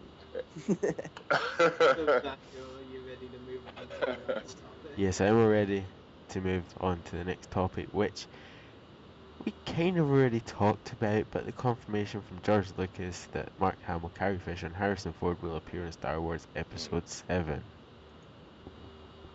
Yeah, I'm a bit more stoked for it now. That's all I'll say. Yeah. I don't want Han Solo to be too grumpy. And I know Han's going to be grumpy. He's a grumpy kind of character, but Indy was really grumpy. So I feel like I've seen that movie. You know what I mean? I want to see some of the Solo charm still has to be there. Oh yeah. Even before he dies. Death is a given, but it's going to be great. I don't know how will he die in this next movie, or will it be through maybe through near the end of the trilogy? Well, we don't really know. I mean, but if Harrison wants him to die, then he'll probably die. So. Yeah, it's been talked about for so long that Han Solo dies, but I think it probably happens soon. Sooner rather than later. Yeah. Just 2 years and 7. I don't know. You guys are almost talking about it as if you're actually going to quite enjoy it. Well, yeah. Drama's always good. It satisfies us. It's that. You are so sadistic and you know it, Daniel. I like any story where you know the main characters are in jeopardy. You know, and if Oh yeah, there's when you don't know, I think that does add to the intrigue of it and the drama. Yeah, it does. You know, it keeps it dangerous. Yeah. You know, yeah. I enjoy a good movie or TV death. Me too. That's why I kill so many characters in my stop motions. Yeah. I know that doesn't count as movie and TV, but that's something. Well, that's why I watched 24, because people just die all over the place. Yeah. Yeah, it's kind of like real life, really. I guess it's kind of hard to. It's kind of hard not to tell a bullet where to go, is it? You know. Yeah. It goes everywhere. So. Yeah. But yeah, usually shows like that, to keep you quite intrigued. Because you don't know who's going to come back. Yeah. Yeah.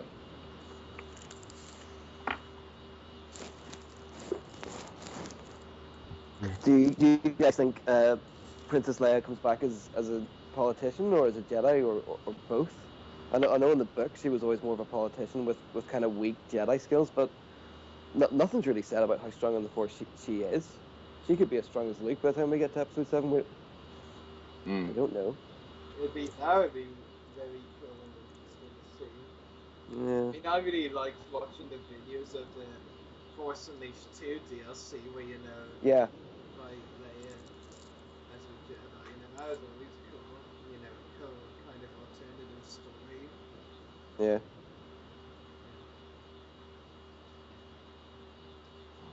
And how big a part do we think the Mark Hamill, Harrison Ford, Carrie Fisher are going to have? And I know we discussed it a bit earlier on, but is there going to be a couple of scenes background? Are they going to be equivalent of the Jedi Council we pop up third of the end of the movie, or is we going to follow that a lot of the way through?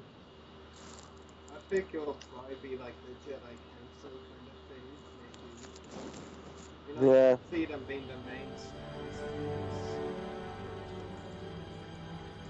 Yeah, as I was saying earlier, I'm really expecting sort of just a new generation to carry this film. And we don't know of any other castings, do we? No, all rumors and all since denied. Well, we can start a rumor. Roy Williamson is this random evil person in the back then. I was thinking of starting a rumor about Chris, but okay, yeah, we'll start a rumor about Roy in Episode 7. Yeah. Yeah.